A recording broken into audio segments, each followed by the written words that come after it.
Good morning. It is 9:06 on Super Talk 99.7 WTN. My name is Chris Hand. The show is brought to you by our friends at Better Water LLC, water filtration systems, water softeners, betterwater.com. Donald J. Trump has been taking the Middle East by storm. Yesterday in Saudi Arabia, today in Qatar. He's met with Syrian leaders. Now, this guy has been nonstop. He was even posting Truth Social posts last night at about 3 a.m. Saudi Arabia time. Now, give him the time change, right? He's probably still on the America clock, but the guy doesn't stop. I would have needed a nap by now. I don't know about you. I would have signed up for a nap. Breitbart has the story: $142 billion arms deal with Saudi Arabia. That's pretty good. That's not a bad deal. $142 billion for arms. That's what they inked yesterday. The United States and Saudi Arabia reached a $142 billion arms deal. President Donald Trump shared on Tuesday. Trump's announcement came during that speech that we aired here live on Super Talk. And this is just the point of the trip: diplomacy, creating these alliances with these countries, and actually being a leader on the global stage, not the world police on the global stage. It's much different when you have Donald Trump in charge in these kind of situations. Then today, he's back at it.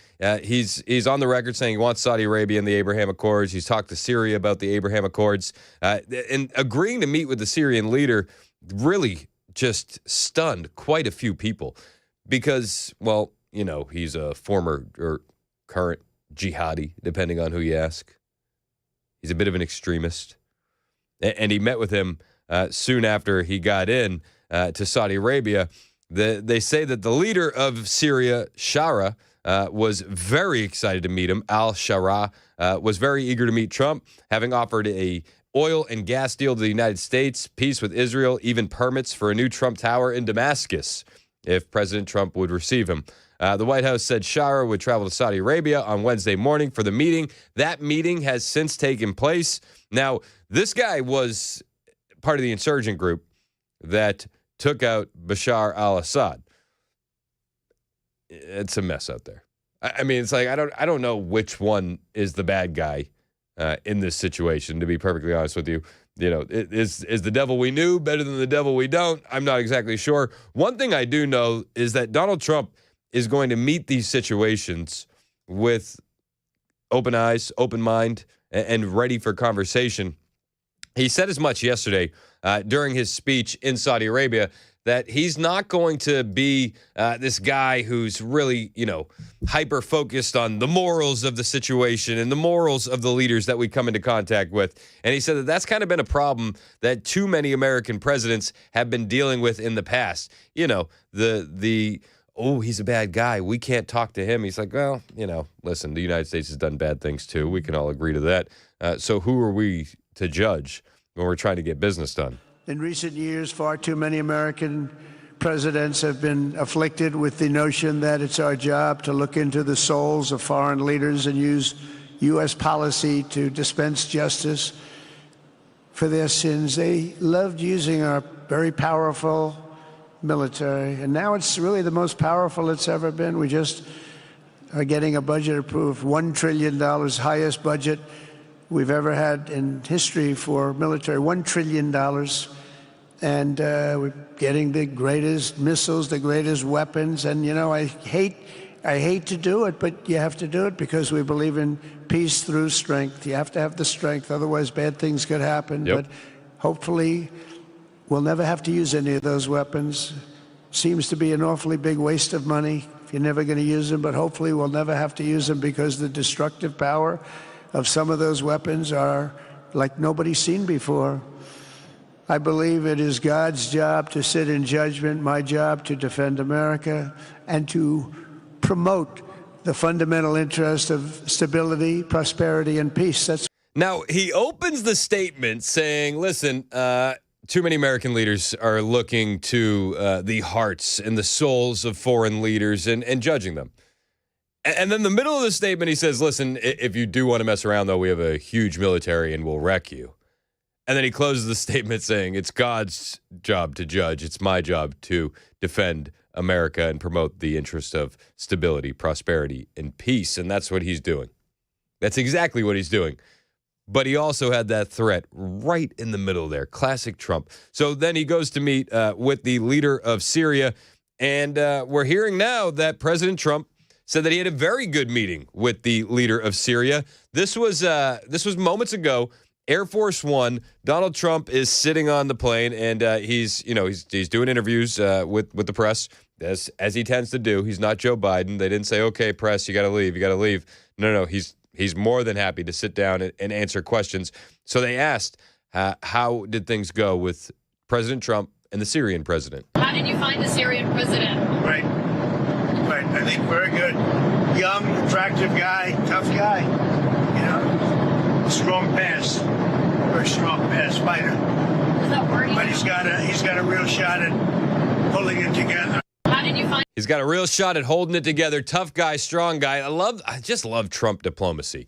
The way he always, you can say maybe we don't really align with these individuals very much so, but the way he always gives that respect, it makes these kind of conversations that you have with these other world leaders start off in a much better place. If he came out and said he's a terrorist, he's a monster, we're not going to deal with him, we're not going to have any productive conversations. And believe it or not, we could probably do some business in Syria and make the American people in a better place because of it, make the Middle East in a better place because of it, and that's what Donald Trump wants his legacy to be. This is one of the main reasons why he's out there this week. He's been pushing the Abraham Accords. So he's out in Qatar today, and we saw President Trump get greeted on the tarmac by the Emir of Qatar. That's like their king? Emir. Emir? That's like the king, right? Correct. Yeah. Okay. So we see him getting greeted. They have everybody out there, and they even had a gang of camels. As Dan was very excited about the camels.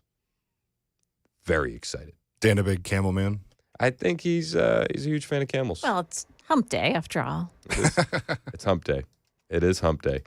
So then they sat down. They had a moment together. The Emir of Qatar and Donald Trump saying to him, "Listen, the friendship we've had, it's been great.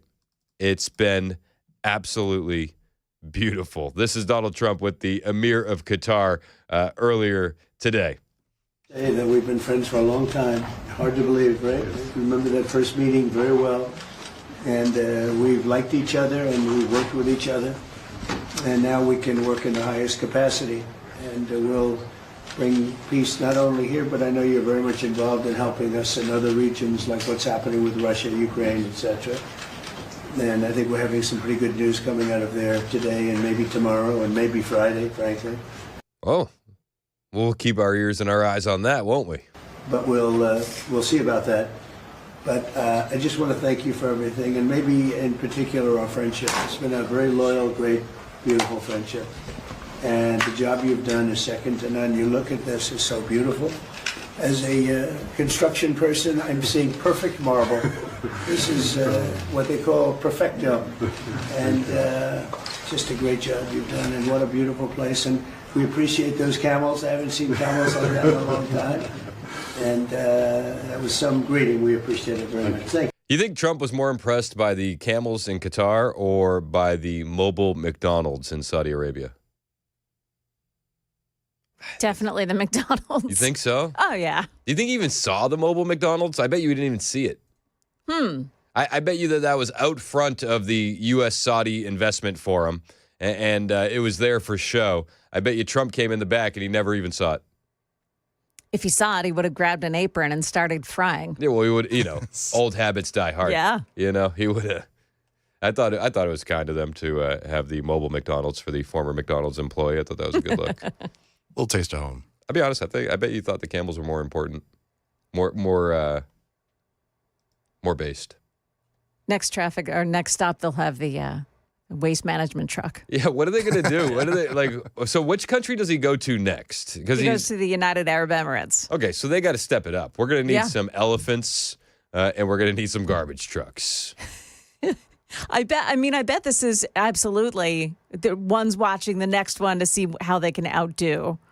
Oh, you know that they're all looking at it because everybody Yeah. understands how big of a deal this is. You have the sitting U.S. president coming into your country. That doesn't happen very often. And the emir of Qatar said that Trump is the first president to visit Qatar. We're extremely honored to have you here. We're very excited, very happy. It's a historic visit. And I don't know if you know that you are the first American president to officially to visit Qatar. Right? So we're very honored. We're very honored. I mean, that's pretty crazy. The first American president to officially visit Qatar. How long has Qatar been a country? Are they relatively new? Is it? I'm just being honest. I have no idea. Will you Google that, Mason? Do what Joe Rogan does with Jamie and just Google that thing. I'm on it. All right, perfect. How long has Qatar been a country? First American president?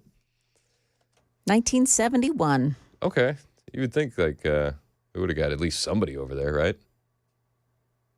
You would think. You would think. Yeah. All it took was offering him a plane, apparently. And he's like, all right, I'll go see these guys. What are they talking about? That was a big topic of conversation all day yesterday, and it's continuing into today, the Qatari plane saga. Do we want the Qatari plane? Do we not want the Qatari plane? Democrats are in an uproar over the Qatari plane. Even conservatives are like, I don't think we really want a Qatari plane. But Trump, he likes the idea. He likes the idea a lot. And he had some time to sit down with Sean Hannity, and he talked to him about the plane because, well, why not? What does anybody else want to talk to? So last night, Saudi Arabia, Sean Hannity apparently got the invite because he's sitting on Air Force One with the president, and the Qatari plane comes into the chat, and they start talking about it. Some people say, oh, you shouldn't accept gifts for the country. My attitude is, why wouldn't I accept a gift? We're giving to everybody else. Why wouldn't I accept a gift? Because it's going to be a couple of years, I think, before the Boeings are finished. And they'll be wonderful when they're finished. They'll be wonderful when they're finished, if they ever get finished. What do they say, 2035? There's something ridiculous. Listen, and I'm not saying this because the Democrats are unhinged and somebody's going to try to kill the guy, but it's probably more likely that Donald Trump dies of natural causes before we see a new Air Force One. Thanks, Boeing. Doing a great job. You're doing a great job. I think a lot of this is to do just a kick in the shorts to Boeing, to be perfectly honest with you. I think that Donald Trump is just irritated that this is behind schedule and over budget, and he's like, what are you guys doing? Aren't you supposed to make planes, and you can't find yourself in a position to make a plane? That's weird.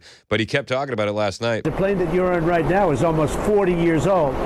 And when you land and you see Saudi Arabia and you see UAE and you see Qatar and you see all these, and they have these brand new Boeing 747s mostly, and you see ours next to it. This is like a totally different plane. It's much smaller, it's much less impressive as it is. And, you know, we're the United States of America. I believe that we should have the most impressive plane. Unless I agree with that. Listen, we're the United States of America. We should have the most impressive plane. Completely agree. But if Boeing can't get the job done, I'm sure there's another American company that can do it. And I'm sure you could maybe sign a contract with Airbus or something like that. I think their Airbus is European. But why can't Elon build the dang plane? Like somebody should be able to build an Air Force One in a relatively timely manner before Donald Trump leaves office and get this guy a new plane. But he's salty about it, man. He's salty. He's so much salt going on when it comes to the plane that he's up at 3 a.m. in Saudi Arabia posting to Truth Social. And he said, the Boeing 747 is being given to the United States Air Force Department of Defense, not to me. It is a gift from a nation, Qatar, that we have successfully defended for many years. It will be used by our government as a temporary Air Force One until such time as our new Boeings, which are very late on delivery, arrive. Why should our military, and therefore our taxpayers, be forced to pay hundreds of millions of dollars when they can get it for free from a country that wants to reward us for a job well done? This big savings will be spent instead to make America great again. Only a fool, all caps, only a fool would not accept this gift on behalf of our country. Thank you for your attention to this matter. I don't want the plane. Do you want the plane? I don't want the Qatari plane. I don't want it. I just think about listening devices and bugs and all that kind of stuff. And then I was on Turning Point Tonight the other night with Joe Bob and Morgan McMichael. Morgan's been on the show before. Joe Bob's been on the show before. But we were talking about the plane. And Morgan made such a great point. She's like, you do understand that the Secret Service would have to strip that entire plane anyway. Like, even Yeah. if you get the plane, everything has to come out of the plane, and we're talking everything needs to be stripped. The paneling needs to be pulled down off the wall. We need to go inside each and every couch cushion. Like, I don't think it's as quick of a turnaround as it could be. In fact, I bet you could make the argument that it just makes more sense to build a new plane here instead of stripping that one down and hoping for the best. But that takes time. I don't understand why Yeah, does it why take is it so taking so long? long? Like, how many people do you have 3 guys working on this one plane? Or Well, 3 of them, yes, but one of them gets an off day every other day. it's Twice a unbelievable. week. Well, Qatar has signed an agreement just now. This is breaking. Qatar has signed an agreement with Boeing to purchase 160 planes. This is the largest order in Boeing history. So while he's giving Boeing a kick in the shorts about Qatar giving them a plane, he's also landing Boeing a massive contract, the largest order in its history. Donald Trump and the Emir of Qatar just announced that. I'll bring you the audio when we get back. There's a lot to cover today. A lot of moving parts. The news is going fast, man. Fast. Blink and you'll miss something. Hang out with us. It's Super Talk 99.7 WTN.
President Trump's big, beautiful bill gets a big boost overnight. Also, we've got damaging details from a new book about former President Joe Biden's mental decline. Those stories coming up at 10 o'clock. Make that 9:30 here on Super Talk 99.7 WTN. Joan is just like got one foot out the door, apparently. Can you see that? It's 9:28 on Super Talk 99.7 WTN. I'm Chris Hand. The show is brought to you by Better Water LLC. Donald Trump is just taking the Middle East by storm. It's just unbelievable what he's doing. He's in Qatar right now, signing a bunch of agreements with the Emir of Qatar. And one of the agreements that they just brought to the table was a new contract for Boeing, where Qatar is going to be buying 160 planes. And this comes on the heels of Trump essentially just backhanding Boeing over and over and over because they can't finish Air Force One. So while he's doing that and saying, I'm going to get a plane from Qatar, he also is negotiating behind the scenes to get Qatar to buy 160 planes from Boeing. We will see the signing of the agreement of buying aircraft from Boeing. His Excellency Badr bin Abdul Emir will sign from the Qatari side, and Kelly Ortberg will be signing on behalf of Boeing. So, I mean, this is a big deal. And you see these two guys signing. Purchase agreement signed on behalf of the. If you're watching on the stream, you can see them sitting at a table together signing this. You see those chairs behind them? Do you think that's real gold on the chairs? I do. Yeah, I do too. They don't mess around. That's not gold-plated. No. It's fancy. And I got to be honest with you, much nicer desk than they had in Saudi Arabia. Saudi Arabia had a table that looked like you could put somebody through it in 90s wrestling. You know what I mean? Like, this is a much nicer setup. And yeah, I think that's all gold. Jeez. How much do you think those chairs cost? Oh, they're a pretty penny. Yeah, I would imagine so. I'd say about a Boeing. Yeah, probably. About 160 Boeings. It's 9:30 on Super Talk 99.7 WTN.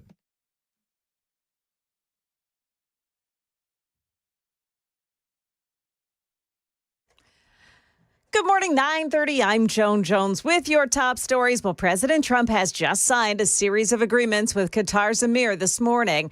Now, the agreements, as expected, include that enormous order for Boeing airplanes, but also another one for Qatar to purchase MQ-9 drone aircraft. Meantime, the House Ways and Means Committee has advanced its portion of President Trump's big, beautiful bill, one of the 11 committees working on it.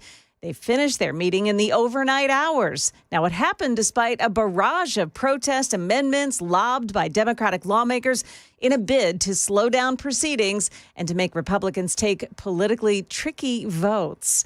Singer Cassie Ventura back on the stand today in the sex trafficking and racketeering trial of her former boyfriend, Sean Combs. In her first day of testimony, she said the relationship was dominated by violence and humiliating sex. She also said it took up more and more of her time as Combs' demands increased.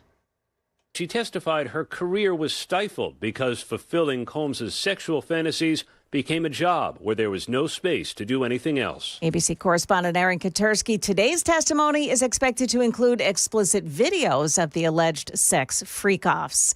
Damaging details about just how impaired President Joe Biden was during his presidency. Here's ABC's Andrew Dimbert. At a fundraiser last year with actor George Clooney, the authors claim Biden seemed severely diminished and did not recognize Clooney despite Biden knowing him for decades. According to the book, former President Obama, also at that fundraiser, had difficulty making sense of Biden's behavior and blamed Biden's busy schedule. But the authors say Obama would come to realize that scheduling was not the fundamental problem.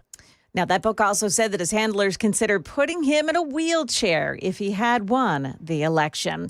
Stocks continue their winning streak here with the Dow Jones Industrials up 70 points right now. That's the latest news. We've got weather next. I'm Joan Jones, WTN News.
936 on Super Talk 99.7 WTN. My name is Chris Hand. The show is brought to you by our friends at Better Water LLC, water filtration systems, water softeners, betterwater.com.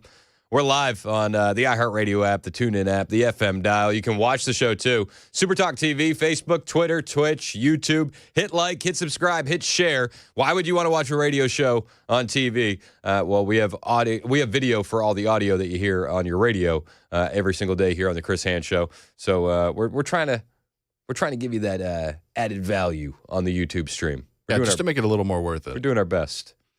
Did you hear about HBO Max? No. Max? So they were when that streaming service launched. This is I saw this during the break. So excuse me. We're going to get back to Trump taking the Middle East by storm in a second. This is just so dumb. Okay, so it started as HBO Max. Yeah. And then they said, we're dropping HBO, and they did a whole rebrand. And they redesigned like all their color schemes and their menus, and they were just Max. Yeah, they wanted to become the name of your favorite pet dog. They were just, they were or like the pesky neighbor in your 90s sitcom, right? Yeah, exactly. So then they were just Max now. And everybody's like, okay, whatever. Yeah. And then today they just announced that they're rebranding again. This time they've decided to call themselves HBO Max. Innovative. Why? Why would they do that? This is just... Should call themselves BOMA. Just drop the beginning and the end. I don't know. BOMA. It's really they're really running with the efficiency of the federal government. Did you see this? Oh, sounds about right. Check out the meme. If you're watching on Super Talk TV, you'll see the meme. But it's you ever see the meme with two red buttons and the sweaty guy trying to choose which one it is? It's two buttons, HBO Max and Max. He doesn't know where he's going. I wouldn't be surprised if they slam the button and it becomes Max HBO Max. Does anybody actually subscribe to HBO Max?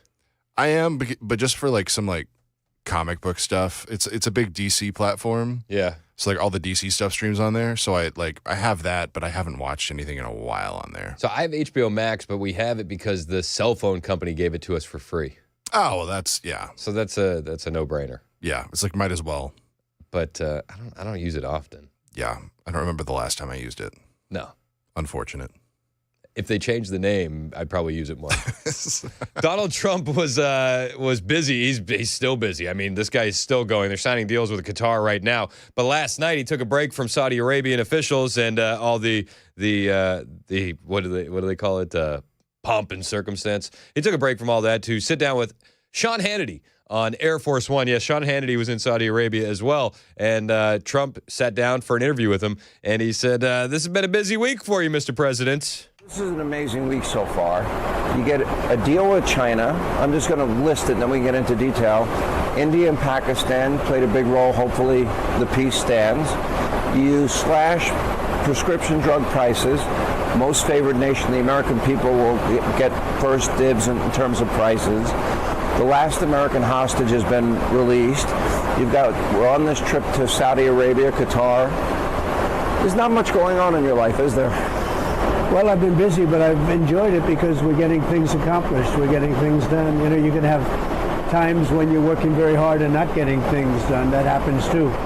But we're getting a lot done. I don't think there's ever been a little period like this with the potential nuclear war. And two countries, they have very good leaders, people I know very well. And, you know, it was a very important process. We got involved with India and Pakistan. It has been a crazy week, hasn't it?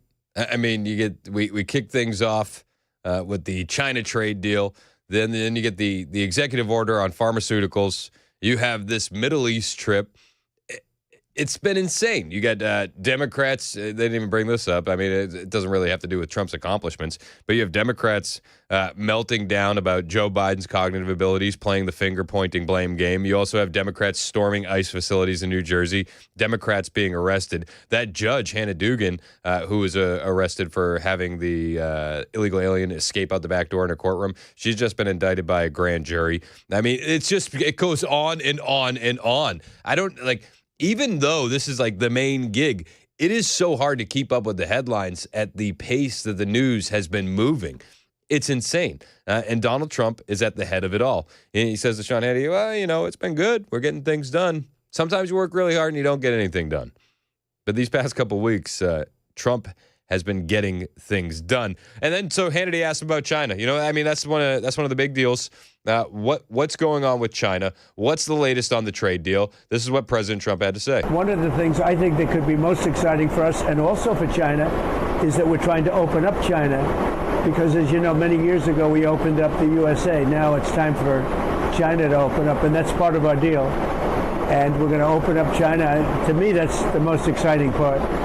But yeah, we made a deal. The relationship is very good. I've always had a good relationship with President Xi. It was interrupted because of COVID, obviously. But outside of that, I've always had a great relationship, a lot of respect for him. And we'll see how that all works out. But we have the confines of a very, very strong deal with China.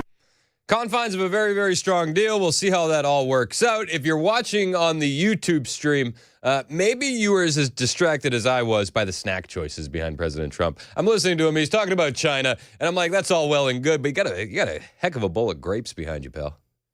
He got a bowl of grapes. He's got Ruffles, right? Is that Ruffles? Yeah, I was going to say, it looks like a bag of... And then he's got a bag of Snyder's pretzels, and I don't know, maybe I shouldn't believe my lying eyes, but I believe that's low sodium. Oh. So, I'm a sucker for Snyder's pretzels, man. I wouldn't have pegged Donald Trump as a bowl of grapes kind of guy. Me either. Would you? And it's not just it's not just green or red. It's both. It's both. It does look like there is an overwhelming majority of green, though. Yeah, but we can't see underneath. This is true. This is true. We're dealing with surface level information. But honestly, it's the tip of the iceberg. Is it anybody else? Maybe I'm a nut. Maybe I'm insane. But whenever people are giving interviews, I constantly find myself scanning the background of the room. Do you do that? Yeah. Maybe so I've done a couple of TV hits and nothing crazy. Just, my friends will be like, hey, you want to come on the show? We got a cancellation. I'm like, okay, perfect. Absolutely. And I think my wife melted my mind this way because she's like, what's in the background of your shot? I'm like, I don't know. She's like, we got to move this dog bed. We got to move this out of here. We got to shuffle this Getting over here. Too organized over there. So it's like she just cares so much about the background. They're like, now I'm just so sucked into the background of anybody doing a media hit ever. And I'm like, your house is a mess. This is disgraceful. You didn't even make the bed. You're in a hotel room. You're doing a news hit. You didn't even make the bed. What are you doing? Honestly, I can't watch any of these TV interviews and not look at the background anymore. Yeah, and now I'm looking at it for him, and everything is wildly organized. Wildly organized, prim and proper. There's not a thing out of place, and there's a lot of green grapes. Yeah, a lot of green grapes, and all the brands very visible. Is that a weird thing, though? Do you think that's weird that I'm just I'm background focused on these interviews? Is there anybody else that does that? Is it just me? Let me know on the text line or on the text YouTube in, chat. let us know. Is Chris weird? Yeah. Put up a poll on the YouTube channel. Is Chris weird? Yes or no? Chris weird. But I'm like, he's talking about China, and I'm like, I want to learn, and I want to hear from the president. There's a lot of grapes back there. Hey, you're learning. Is that low sodium pretzels I see? I mean, he gets enough salt from the Dems. I think you need to keep it low. Okay, here's another thing. Maybe this is just me. Those kind of Ruffles have no business being eaten without some sort of dip. Preferably French onion. Those regular? For some reason... It says it's the Ruffles. They got the grooves.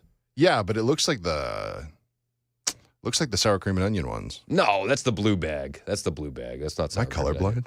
I think you... Put up a poll. People are weighing in. Always look at the background. Everybody looks at the background. Virginia's absolutely correct. And then Cosmo Kramer on the YouTube chat said, Chris, yes, that's why the on-air sign behind you drives me nuts. So this one right here, yeah, it's a good one. We never turn it on.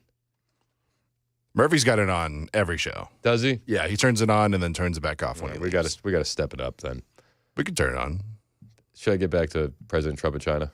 Yeah, it's probably important. The Ruffles. The Ruffles. He's got to have some French onion dip somewhere on that plane. Yeah, for sure. Smart money says there's French onion dip somewhere nearby. Probably. If not, that's what the chips are flavored. Mm. All right. That sour cream and onion flavored. This is President Trump with Hannity on China. But the most exciting part of the deal it was mentioned, but we don't talk about it yet. That's the opening up of China to U.S. business. And that would be like opening up a whole new world, and I think it would be even better for China. One of the Yeah, open it up. It'll be even better for you. I mean, listen, let's be perfectly honest. Just making any deal is going to be better for China. The Chinese economy is woefully dependent on the American people. That's who buys their junk. That's who buys the cheap crap made with teeny tiny little hands. Let's be perfectly honest. I don't like it. I'm not a huge fan of it, but that's the reality. China needed to make this deal. China came to the table to make the deal. But Donald Trump says that this is what he expected. And we had to open up. China has to open up like USA opened up many, many years ago. And this is just the strategy because we're tired of being taken advantage of by foreign countries, not just our enemies, but also our friends. And Trump lays out to Hannity how we've been dealing with this for many, many years.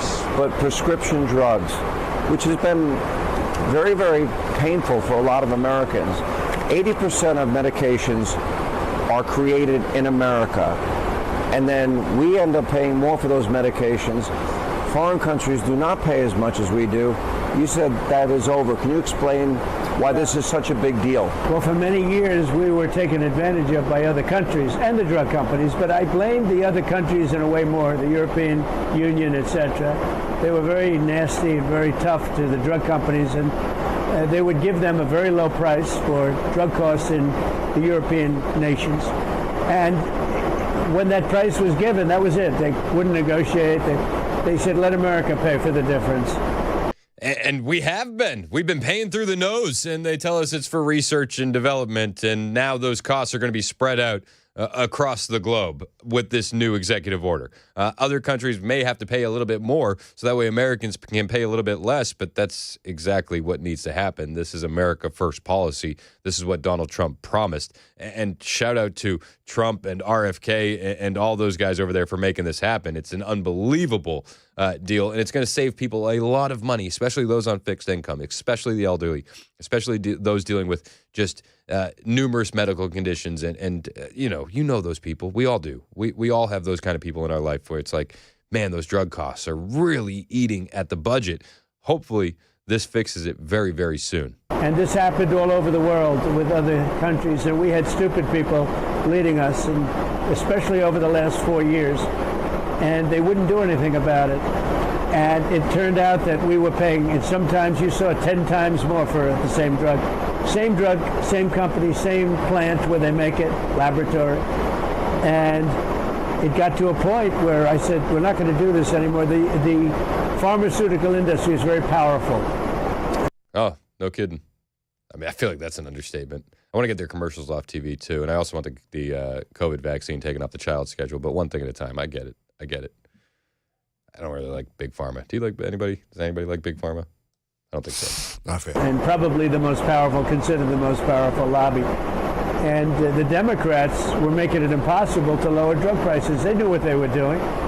And I instituted a most favored nations provision or concept where we're going to pay whatever the lowest country pays in the world. So if it's the UK, which pays very low, and any country, it could be any country, whatever the lowest price is. And the drug companies have accepted it. Everybody accepts it. Thank you. I love what he said, though. He said the Democrats, they've made this essentially happen for years and years and years, and they could have fixed it. The White House actually put out a video highlighting all of the Democrats complaining about the drug prices for years and years and years, all the same Democrats who never fixed it. This is the White House team with social media. Unbelievable. And this was true in the campaign, too. I'm glad that they probably kept a lot of those same individuals on payroll and carried them over into the administration because they put out gems like this. Companies are putting profits ahead of people. Pharmaceutical drug prices are astronomically high, too high, way too high, and something needs to be done about them. Here in America, it will not surprise you to know that we pay the highest prescription drug prices of any developed nation in the world. UK, $41. United States of America, $424. They're probably not as cheap as they should be or could be. Why are the pharmaceutical companies charging double what they are in other countries for the drugs that her kids need to stay alive? Found that the manufacturers set the price solely to jack up profits with no regard for whether families would be able to afford it. So it's time for government to step in on the side of the American people to stop this extortion. There is no reason for a drug as simple as insulin, which costs $21 in Canada for a 10 milliliter bottle, to cost the equivalent of a mortgage payment or sometimes two mortgage payments. The Democrats are the ones that allowed this to happen. They were the ones that were the protector of this pricing system. Well, if the Democrats allowed it to happen, they've been awfully quiet in the last couple days since that executive order was signed, because they understand the ramifications of this and how beneficial it's going to be to the American people. I think maybe this is just one issue they're not going to take the opposite stance on, because they understand how politically negative that would be for them. It's 9:52 on Super Talk 99.7 WTN.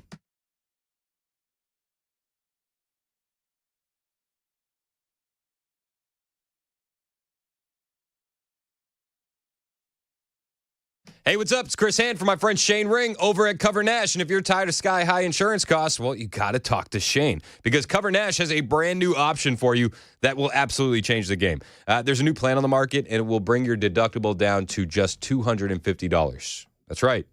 Not $5,000, not $8,000. I'm talking only $250. And the best part is you don't even have to wait for open enrollment. You can call Shane today and start saving money right now. Shane's been doing this for a couple decades. He'll shop the entire market for you, 75 different companies, and he's going to find the best fit for your budget and the best fit for your health needs. So whether you're self-employed or between jobs or just plain old overpaying for coverage, talk to Shane. He can easily save you 30 to 60% on your monthly premiums. Yes, you heard me correct. 30 to 60% on your monthly premiums when you talk to Shane. Stop overpaying. Call Shane Ring today, 615-465-0023, or hit up the website, covernash.com. You know me. I'm a phone call guy. Shane is too, 615-465-0023. Affordable, quality coverage, managed by you, not the government, covernash.com.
We've got new details about the crimes committed by some of the illegal immigrants swept up in the Nashville ICE operation. Also, the DNC has just hatched a new stunt to protest Qatar's airplane gift to President Trump. We've got those stories coming up here at 10 o'clock on Super Talk 99.7 WTN. That's Joan Jones in the newsroom. My name is Chris Hand. The show is brought to you by our friends at Better Water LLC. Water filtration systems, water softeners. You get those at betterwater.com. Thank you to our sponsors. If you like the show, support the sponsors. They're fantastic. Mason Fleming's producing. Again, Joan Jones in the newsroom. You can watch us. We're on Super Talk TV, Facebook, YouTube, Twitter, Twitch. Hit like, hit subscribe. We appreciate it when you do so. So yesterday, we had a couple decisions from a few judges. Pretty cool. One federal judge green-lighted the use of the Alien Enemy Act to deport Tren de Aragua gangsters. Federal judge ruling Tuesday that Trump and his administration were allowed to use the 1798 Alien Enemies Act for the expedited removal of suspected TDA gang members, while U.S. District Judge Stephanie Haynes ruled the Trump administration's description of TDA's predatory incursion into the United States was faithful to the Alien Enemies Act, the definition of predatory incursions in 1798. She also found the Trump administration had not provided individual detainees subject to deportation adequate amount of notice. So in light of all the foregoing, the court reaches the following definition of predatory incursion under the AEA, Alien Enemies Act: a hostile entry into the United States by a cohesive group of individuals, such as a military detachment or designated foreign terrorist organization, who are united by a common goal of causing disruption to the public safety, whether that be the safety of persons, property, or pecuniary interests of those within the United States. Haynes said in a ruling, the court finds that the definition is faithful to the meaning of predatory incursions in 1798, but it also accounts for new applications given changes in the world. This is the latest, and I'm here for it. Plus, another judge said, hey, IRS, you got to share some info with DHS. We'll talk about all that and more on the way. Hang out with us, 10 o'clock, Super Talk, 99.7 WTN.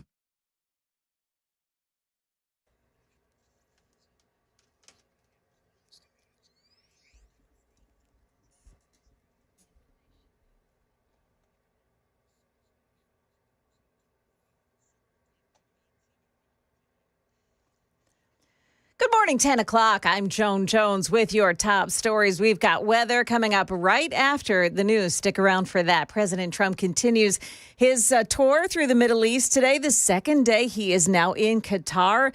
He was hosted by a warm welcome there. And today he signed some deals with the Emir of Qatar as well. Also, Peter Alexander from NBC is taking note of the president's very unconventional approach to diplomacy in the Middle East. The president showcasing extraordinarily close relationships with leaders once distanced from the U.S., including Saudi Crown Prince Mohammed bin Salman. I've seen tremendous unity, tremendous friendship. President Trump even extending an olive branch to Iran, but only if it gives up its nuclear ambitions. I want to make a deal with Iran. The president today meeting briefly with Syria's new president, the former leader of a group the U.S. previously called a terrorist organization. After announcing he'll lift sanctions on Syria at the Saudi Crown Prince's urging. Now in the sky above President Trump's Mar-a-Lago estate today, a plane flying a banner that reads Qatar-a-Lago. The Democratic National Committee has hired the plane and designed the banner as it intensifies its protest over the president accepting a luxury plane from Qatar as a gift. The Department of Homeland Security putting names and faces to the 5 of the most dangerous illegal criminals that have been scooped up in the ICE traffic stops. One of these men is a registered sex offender. Another is affiliated with the MS-13 gang and is wanted for aggravated murder out of El Salvador. 2 of the men have prior criminal convictions for drugs and another for aggravated assault. That's Channel 4's Alexandria Adams. In its announcement, DHS said that despite the joint operation's success in protecting Americans, Nashville Mayor Freddie O'Connell stands by pro-illegal policies, claiming that the operations were done by, quote, people who do not share our values of safety. Meantime, the Laverne Police Department is holding a town hall meeting next week. They'll talk about immigration policies there. That'll happen a week from today, so next Wednesday at the Laverne Community Church on Old Nashville Highway starting at 6 p.m. Mount Juliet, a man under arrest after running his car into a family who had been walking in the crosswalk on Providence Parkway at the entrance of the Deerfield Apartments and then driving off. The woman, her young child, and a baby in a stroller were all taken to a hospital. Fortunately, they had minor injuries. Mount Juliet police say the suspect was picked up on Belinda Parkway a short time later. He has not yet been identified. And charges now against a Mansfield man after police discovered the body of a homeless woman in Springville. 54-year-old Mark Odom was charged with the murder of 31-year-old Christiana Shook Livingston in the parking lot off Copper Springs Road last weekend. Odom is in the Henry County Jail on $2.5 million bond. That's the latest news, traffic, and weather next. I'm Joan Jones, WTN News.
And the show is brought to you by our friends at Better Water LLC, water filtration systems, water softeners, betterwater.com. Hey, how are you? It's Chris Hand. You can listen to the show anywhere, iHeartRadio, tune in the FM dial. You can watch us, Supertalk TV, Facebook, YouTube, Twitter, Twitch.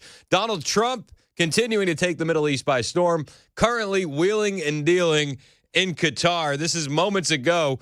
He was essentially looking at the emir and giving him his flowers for how great Qatar has been lately. A very interesting couple of hours. We discussed the world. We discussed Russia and Ukraine, where you've been a tremendous help in so many different ways. We certainly discussed Iran, where it's been really an interesting situation. I have a feeling it's going to work out. I think it's going to work. It's got to work out one way or the other. We know it's going to work out. But you were of great help. And other things, but in particular trade. The trade is Kelly's telling me from Boeing, that's the largest order of jets in the history of Boeing. That's pretty good. Yeah, it is. If you missed it earlier, it was announced that Qatar is ordering 160 Boeing airplanes, which is wild because the big hubbubaloo, if you will, in the Democrats' circles today is that Donald Trump has the audacity to want to accept a plane from Qatar because you can't. And Donald Trump wants to accept the plane from Qatar because Boeing is behind schedule and over budget on building a new Air Force One. It's really poetry all in there at once. Now, I do want to mention this. Over on the YouTube chat, we had a guy, what's his name? Ireland was his last username. But he said, you have to understand whether this John Ireland over on the YouTube chat, shout out to John. He said, you have to understand whether the plane is ever placed into use isn't as important as the acceptance of the gift. The Arab culture places an enormous value upon personal relationships. It was a serious gesture of respect. I tend to think that may be true. I also don't trust that plane as far as I can throw it. But, hey, take the plane and then let it sit in a warehouse if that's the case. And that's 140. Was that a 140 or 160? 160 planes. Well, yeah, but you're right. It's actually 200, including the 40, so it's over $200 billion. But 160 in terms of the jets. That's fantastic. So that's a record, Kelly. And congratulations to Boeing. Get those planes out there. Get them out quick. Also, would you sign? Would you, if you were in charge of a country, you personally, just you, knowing what we know about Boeing, right? Little things like fires and wheels falling off and that kind of stuff that we've learned over the last year. Knowing how over budget and behind schedule they are with Air Force One. If you were in charge of a country, would you cut a deal with Boeing? I probably would look elsewhere, to be perfectly honest with you. I would personally look elsewhere. So Boeing needs to be groveling before President Trump and begging him for forgiveness and thanking him for this deal that he initiated with Qatar. This is a Trump deal. I guarantee. Who would sign a contract with Boeing on their own accord? This is Donald Trump making things happen in the background, and hopefully Boeing feels that kick in the shorts so that way they can get Air Force One out before Donald Trump is done with this term. You would hope. You would hope. But if I was in charge of Qatar, if I was in charge of America, I'm not signing any deals with Boeing. Why? Why would you do that? Them out there. But I just want to thank Applications you. open tomorrow, May 15th at noon, and the awards are limited. 20,000 scholarships of $7,300. Oh, Joan, what are you doing to me? What is she doing? Oh, well, all right, whatever. Moving right along. Just an old recording started playing. It threw me way off. I'm so sorry. No, it's okay. It's okay. Jeez. I was saying something really good. It was. I'm sure it was really important too. It was the best. And now I'm thrown through a loop, and I think I might have to go back to the grapes and the ruffles, if all else. Where's the French onion dip? Well, everybody wants to know where the French onion dip is on Air Force One. This is Donald Trump moments ago. He's a great man, and we're going to help each other. The United States is in a very strong position militarily. We have the best equipment anywhere in the world. You're buying a lot of that equipment, actually, and I think we're going to see some of it in action tomorrow at the, we won't call it an air fair, but it's going to be sort of an air fair. We're going to be shown a display that's going to be incredible. They have the latest and the greatest of our planes and just about everything else. So Donald Trump touting a great relationship with Qatar here, and he said, you're going to have an airfare? We're not going to call it an airfare, but it's going to be an airfare with some planes later on today. I'll be looking for a video of that on X, as I'm sure you will as well. Now, something to keep in the back of your mind, while he talks so glowingly about the Emir of Qatar, we do understand that leadership in Qatar has been shielding leadership of Hamas. Not a good look. If you're into the optics, I don't necessarily think that that's good optics.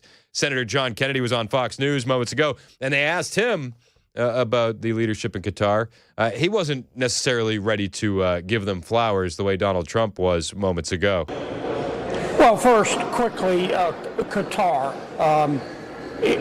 I trust Qatar like I trust a rest stop bathroom. If they want to be friendly, I want to be friendly back. But with those guys, trust in God, but tie up your camel. Yes, I hear you. I hear you. I totally hear that. Which kind of rest stop bathroom are we talking about here? Buc-ee's is pretty nice. It's pretty nice. Just saying. I was gonna say they got those nice sized stalls. If we were to describe every country in the Middle East as a rest stop bathroom, how would they rank? I don't know if I won in this conversation. What? I'm just going off of what John Kennedy said. It's not anything bad. I don't know. Listen, it's just that's John Kennedy for you, doing his Kennedy-isms. Yep. Isms. Yep. I'm a fan. Listen, trust Qatar about as far as you trust a rest stop bathroom. Some of them are nice. Some of them are disaster zones. I understand. You got to take each one on a case-by-case basis. Now, this is Donald Trump in the Middle East, but the domestic policy has been just as much of a pressure point here in America. You know, a lot of the media is going to be focusing on this, and then the other big story of the day that they're going to be focusing on is the southern border, and not so much with border crossings anymore. No, it's more what's happening around the illegal aliens that shouldn't be here in the first place. And we're seeing a lot of stuff coming out. We talked a moment ago. There was a federal judge that greenlit the use of the Alien Enemies Act for Donald Trump, and that is a huge, huge win. We needed that win. Let's be perfectly honest. We need to be able to deport these people. Now, there's some fine print in there where you need to give these illegal aliens 21 days notice, and you got to give them their opportunity to be heard, which sounds to me like a lot of delaying, and it's going to make things take a very, very long time. That being said, this is still a win. We also saw yesterday a grand jury in Wisconsin indict the Wisconsin judge who helped that illegal alien escape ICE in her courtroom. Milwaukee Circuit Judge Hannah Dugan is facing several years behind bars after she's been indicted. For that, we say thank you. I hope that she does go to jail, to be perfectly honest with you, for years. And I hope that this serves as an example for every other activist leftist judge out there. In a 2-page indictment, Dugan was accused of obstructing a U.S. agency and concealing Eduardo Flores Ruiz, an illegal alien, in order to prevent his arrest, according to the Milwaukee Journal-Sentinel. Dugan's defense team revealed that she would enter a plea at her hearing on May 15th. So she may plead guilty tomorrow. She may plead guilty. And maybe they're cutting some backroom deals where they say, you just plead guilty, we'll get you out of jail time. Maybe. I hope they throw the book at this woman. The 2 charges that she's facing carry a maximum penalty of 6 years in prison, as well as a $350,000 fine. I hope that that's what happens. I hope that. Now, I hope and I pray that she gets the maximum years in jail, the maximum fine. Do I think that that's actually going to happen? No, I don't. I bet you she's going to cut a deal with the prosecutors, and I bet you she's going to get a cushy deal. They're going to make an example out of her. She's going to plead guilty. She's going to get some community service, and maybe she's going to lose her spot as a judge permanently. I think that would be okay. Not exactly what I'm hoping for, but okay. The grand jury charges that on April 18, 2025, in the state and Eastern District of Wisconsin, Hannah C. Dugan knowingly concealed EFR, Eduardo Flores Ruiz, a person for whose arrest a warrant and process had been issued under the provisions of a law of the United States so as to prevent the discovery and arrest of EFR after notice and knowledge of the fact that a warrant and process had been issued for the apprehension of EFR. On count 2, the indictment says that the grand jury further charges that on or about April 18, 2025, in the state and Eastern District of Wisconsin, Hannah C. Dugan did corruptly endeavor to influence, obstruct, and impede the due and proper administration of the law under which a pending proceeding was being had before a department and agency of the United States, namely the administrative arrest of EFR, for purposes of removal proceedings conducted by United States Department of Homeland Security by committing affirmative acts to assist this illegal alien evade arrest. So the grand jury has indicted her. The indictment of Dugan comes after the FBI arrested her when she helped that illegal alien escape. Kash Patel at the time revealed that she had been arrested on charges of obstruction. We now know that she's been indicted on 2 charges, facing 6 years, $350,000 in fines. Fingers crossed. Fingers crossed. I hope. But we'll see. Tomorrow, we find out tomorrow she's going to enter a plea. Now, we got another federal judge ruling. And we talked about this one a little while ago. IRS didn't want to share information on illegal aliens with DHS. A lot of alphabet agencies don't want to commingle. You got to commingle. And a federal judge has ruled that the IRS can share that data on illegal aliens with DHS. Big one. This is a big one. This one happened on Monday. Federal judge ruled that IRS can legally share certain taxpayer information with the Department of Homeland Security, allowing U.S. Immigration and Customs Enforcement to obtain some data on illegal immigrants that the administration is aiming to deport. The ruling denied claims for an injunction made in a lawsuit filed by multiple immigrant rights groups. U.S. District Judge Dabney Friedrich dismissed the legal challenge from the group. At its core, this case represents a narrow legal issue. Does the Memorandum of Understanding between IRS and DHS violate Internal Revenue Code? It does not, the federal judge ruled. Fox News reported the lawsuit was brought against Treasury Secretary Scott Bessent and the Trump administration by nonprofits, including Centro de Trabajadores Unidos and Immigrant Solidarity DuPage, because of the administration's sharing of information between the IRS and DHS. The groups argued that the data sharing violated taxpayer privacy rights, to which they said illegal aliens are not taxpayers. Sorry, nothing's violated. No big deal. IRS, DHS, they're making a happy team. Now, on another front, the ICE detention facilities in Newark, New Jersey, Hakeem Jeffries had a stark warning for Republicans who are thinking about, arresting LaMonica McIver or removing these Congress reps from their committee positions. This is Hakeem Jeffries yesterday, again, with a dire warning. Your statement the other day after there was this incident in Newark, you said they better not touch our members. Correct.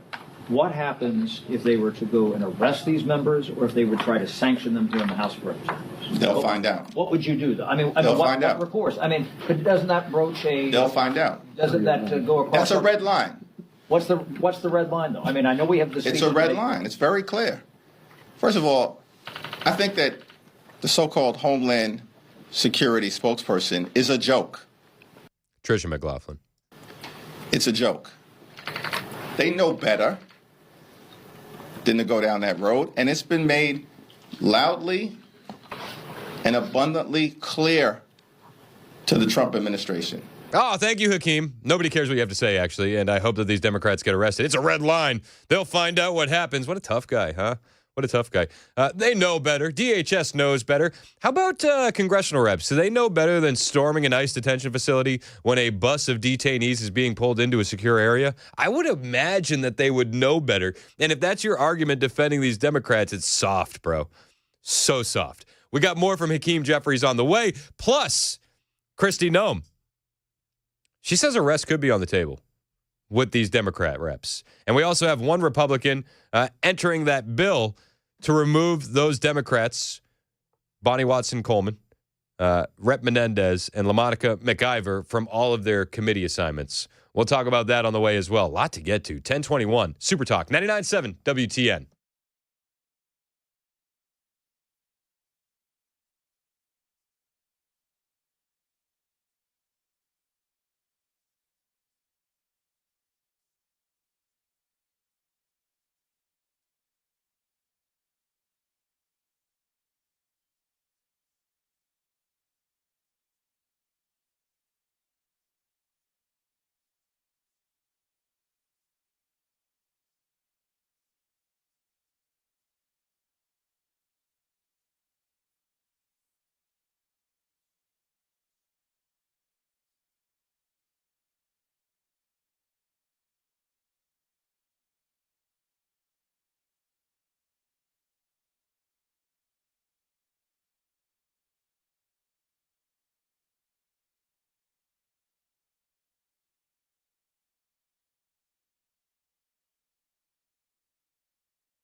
A big deal for a big American company as President Trump continues his Middle East trip and hailing a ride from a driverless car. That and more coming up here at 10:30 on Super Talk 99.7 WTN. Thank you, Joan Jones. 1025 Super Talk 99.7 WTN. My name's Chris Hand. I've hailed a ride from a driverless car.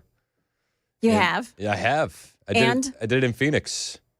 Was it weird? We did the Waymo. It was awesome, actually. It was definitely like spooky. Definitely was worried about dying.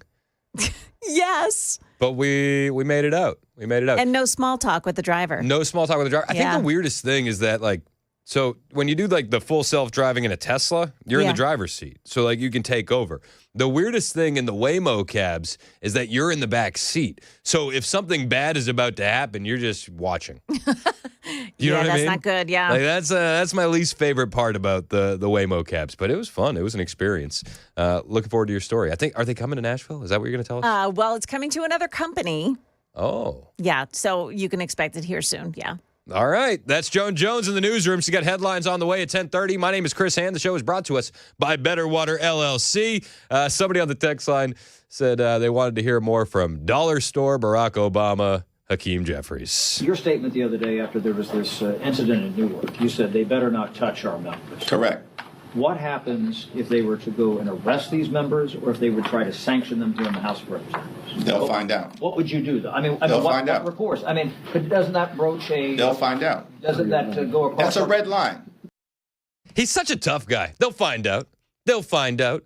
That's a red line. That's a red... you had Democrat reps storm an ICE detention facility. Is that not a red line? That's activism. That's fighting the power. Okay, Hakeem. Dollar Store Obama. That's a good one. I like it. I don't like Hakeem at all, but I like the nickname. What's the red line, though? I mean, I know we have this... It's a red line. It's very clear. First of all, I think that the so-called Homeland Security spokesperson is a joke. Oh, the Homeland Security spokesperson is a joke. Well, how about the director of Homeland Security, Hakeem? Because the director of Homeland Security, one Kristi Noem, she was on Jesse Waters last night, and she said more arrests could be on the way because you can hear her highlight that we had members of Congress assaulting law enforcement officers. And I don't know about you. Last time I checked, I'm not a lawyer, not a law enforcement officer. But assault, that's a crime. Tell you what, Jesse, what happened last Friday was we had members of Congress assaulting law enforcement officers. They were cooperating with criminals to create criminal acts, and then they're saying that they were providing oversight. This wasn't oversight. This was committing felonies. And you saw LaMonica McIver throwing bows into the spines of DHS officials. LaMonica McIver apparently is going to send this into the Titans and try and get a spot on the offensive line. That joke gets funnier every time I say it because, I mean, when you see her in the video, and if you're watching on Super Talk TV, you'll see it in the background while Kristi Noem is talking. She's really throwing that weight around, man. She really is. But she said that was assault. That's assault, brother. You got to do some time for that. I hope that we see some arrests. Kristi Noem is definitely alluding to that. This was going out and attacking people who stand up for the rule of law, and it was absolutely horrible. I can't believe they act like this and then they defend it. And then they're doing these acts of violence to get people out of detention centers that are rapists, that are murderers, that are people that are foreign terrorist organizations that have been out there victimizing our communities in the United States of America. What are they trying to do? Release these people back into the country so that there could be more Laken Rileys, so there can be more Jocelyn Nungries? I just don't understand what their point is. They have completely lost their minds. Yeah, well, the point is that the Democrats don't see gang members, foreign terrorist organizations, human traffickers, drug traffickers, child rapists, murderers. They don't see that. What they see is Democrat voters. That's always been the issue. It's 10:30 on Super Talk 99.7 WTN.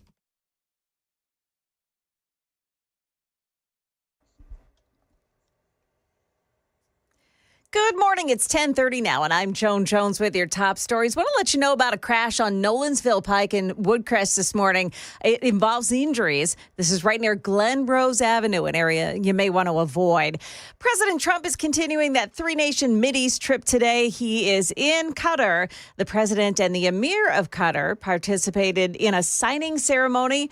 Qatar has agreed to buy hundreds of jets from Boeing. It's actually 200, including the 40, so it's over $200 billion. But 160 in terms of the jets. That's fantastic. So that's a record, Kelly. And congratulations to Boeing. Get those planes out there. Get them out there. Yeah, Trump referring there to Boeing CEO Kelly Ortberg, who was on hand for that agreement. Singer Cassie Ventura back on the stand today in the sex trafficking and racketeering trial of her former boyfriend, Sean Combs. In her first day of testimony, she said the relationship was dominated by violence and humiliating sex. She says it took up more and more of her time as Combs' demands increased. She testified her career was stifled because fulfilling Combs' sexual fantasies became a job where there was no space to do anything else. ABC correspondent Aaron Katursky, today's testimony is expected to include explicit videos of the alleged sex freak-offs. Charge is now against a Mansfield man after police discovered the body of a homeless woman in Springville. 54-year-old Mark Odom was charged with the murder of 31-year-old Christiana Shook Livingston. Happened at the parking lot off Copper Springs Road last weekend. Odom is in the Henry County Jail on a $2.5 million bond. And ride-sharing service Uber is now partnering up with a major automaker. ABC's Mike Dubusky has more. Uber and Volkswagen are teaming up on self-driving vehicles, saying they're going to start offering fully autonomous shared rides. The program makes use of a modified version of the ID Buzz, a 7-seat electric van from VW. Uber announced a similar partnership with self-driving car company Waymo back in March. Uber had been working on its own autonomous cars before a test vehicle struck and killed a woman in 2018. The company sold off that unit in 2020. Mike Dubusky, ABC News. Uber also announced Roots Share. That's a lower-cost ride-share option. That's the latest news. Weather is up next. I'm Joan Jones, WTN News.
Hey, what's up? It's Chris Hand here, and I got to tell you about one of my favorite events of the year. So excited for this one, the Glock Store's 5th annual open house. If you've never been to one of the Glock Store open houses, you got to come this year. They do it every single year. They throw open the doors, they roll out the red carpet, and they have raffles, deals, and full auto fun all day long. This year, the raffles are going to be nonstop, and we're talking custom Glock handgun giveaways. You're going to want a piece of that, and they're also going to be giving away some premium gear and more. Now, even if you don't win a raffle, you're still going to be winning because the deals are insane. You're going to save some real money for yourself or the 2A enthusiast in your life. How about ammo? Burrow bullets. They're going to have a Burrow bullets blowout. 1,000-round tac packs of 9mm and 223 packed in custom boxes. You won't believe the prices. You'll be able to rent full auto rifles, 9mm, 5.56. It's awesome. I've done it. So much fun. So mark it down. You get to do it Saturday, May 31st. Minutes from the airport. Worth the drive from anywhere. The Glock Store's 5th annual open house.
37 minutes past the hour on Super Talk 99.7 WTN. Hey, how are you? It's Chris Hand. Show's brought to you by Better Water LLC. Water filtration systems, water softeners, betterwater.com. Listen to the show on iHeartRadio, tune in the FM dial. Watch the show, Facebook, YouTube, Twitter, Twitch. If you're over there on YouTube, join the chat.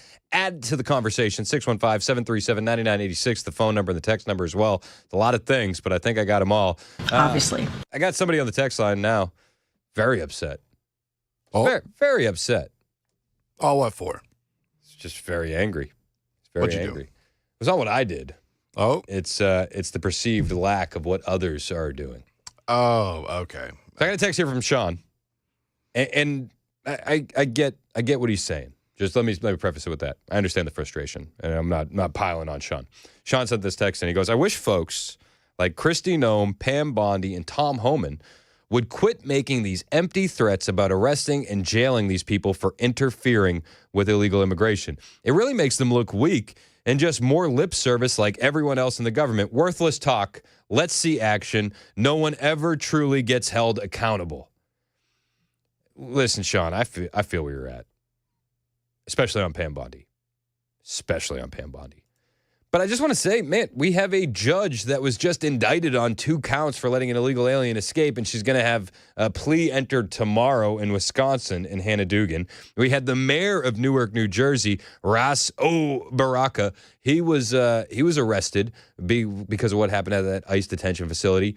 And I don't think that it's just lip service when Kristi Noem says that they will be looking at charges for those other congressional reps who stormed the ICE facility. I don't. Now, can we make the argument that Pam Bondi is giving us lip service on the Epstein documents? Oh, yeah, we can definitely do that all day. But Kristi Noem and Tom Homan, I don't feel the same sort of disdain for. I just don't. I do think that we're seeing action. I do. Maybe I'm on an island on this one. But when you're seeing federal judges get arrested, when you're seeing mayors of cities get arrested, I don't necessarily think it's just lip service when Kristi Noem says that they're going to be looking into this. And she said as much last night on Jesse Waters. They will be looking into criminal charges on these congressional reps who stormed the ICE facility. Tell you what, Jesse, what happened last Friday was we had members of Congress assaulting law enforcement officers. They were cooperating with criminals to create criminal acts, and then they're saying that they were providing oversight. This wasn't oversight. This was committing felonies. This was going out and attacking people who stand up for the rule of law, and it was absolutely horrible. I can't believe they act like this and then they defend it, and then they're doing these acts of violence to get people out of detention centers that are rapists, that are murderers, that are people that are foreign terrorist organizations that have been out there victimizing our communities in the United States of America. What are they trying to do? Release these people back into the country so that there could be more Laken Rileys, so there can be more Jocelyn Nungries? I just don't understand what their point is. They have completely lost their minds. They've completely lost their minds. That's true. And I made the point earlier that I don't necessarily think the Democrats are looking at this like, oh, we want more Jocelyn Nungries and we want more Laken Rileys. I think that they're looking at this as we want more Democrat voters. That's been the point of the invasion the entire time. Get the voters in, and then give them amnesty, and then they're citizens, and they're going to vote Democrat, vote blue, no matter who. That's what the game plan was, and probably still is. But here we are. What's going to happen to these congressional reps? Hakeem Jeffries said if you arrest them, you're going to find out. Just in the fakest tough guy act ever. This was Hakeem Jeffries yesterday. Your statement the other day after there was this incident in Newark, you said they better not touch our members. Correct. What happens if they were to go and arrest these members, or if they would try to sanction them here in the House of Representatives? They'll find out. What would you do, though? They'll what find out. recourse? But doesn't that broach a... They'll find out. They'll find out. They'll find out. Well, I do want to point out that if more protesters show up to that Newark ICE facility today, they will find out, because Nick Sorter reported last night on X that they have deployed armored Bearcats out in front of the Newark ICE facility. If you're watching on the stream, you'll see that armored Bearcat. These guys are not messing around any longer. And if any protesters or congressional reps would like to gain access to the facility, as Hakeem Jeffries says, they will find out. They will find out. They will find out. That's a red line. That's Hakeem Jeffries. Timu Obama, if you will. Dollar store Barack. Dollar Store Barack. I stole that. I stole that from a super texter, Ken. Ken just got here, so he doesn't know that I did give credit to the super texter earlier. That's where we're at. He is talking tough, isn't he? Oh, my gosh. You're going to find out. They're going to find out. Hold on. There's more. There's more behind it. That's a red line. What's the red line, though? I mean, I know we have the. It's a red line. It's very clear. First of all, I think that the so-called Homeland Security spokesperson is a joke. He's very upset about Tricia McLaughlin. Very upset. It's funny. Give me Tricia McLaughlin over Hakeem Jeffries any day of the week. It's a joke.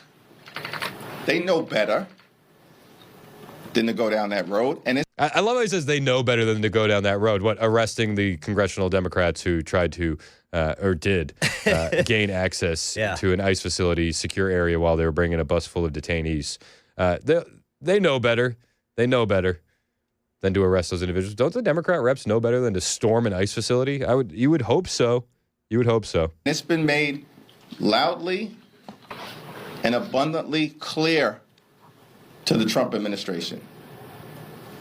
We're not going to be intimidated by their tactics to try to force principled opposition from not standing up to their extremism. It hasn't happened during the entirety of this failed term. It didn't happen when Donald Trump temporarily was sitting high in the immediate aftermath of the election. Do you think it's going to happen now? Yeah, it's the conservatives that are engaging in extremism, right? It's all the conservatives. Speaker Mike Johnson gave a comment regarding the congressional members involved in the attack on those federal agents outside the ICE facility in Newark. And he said that there's a number of discussions about that.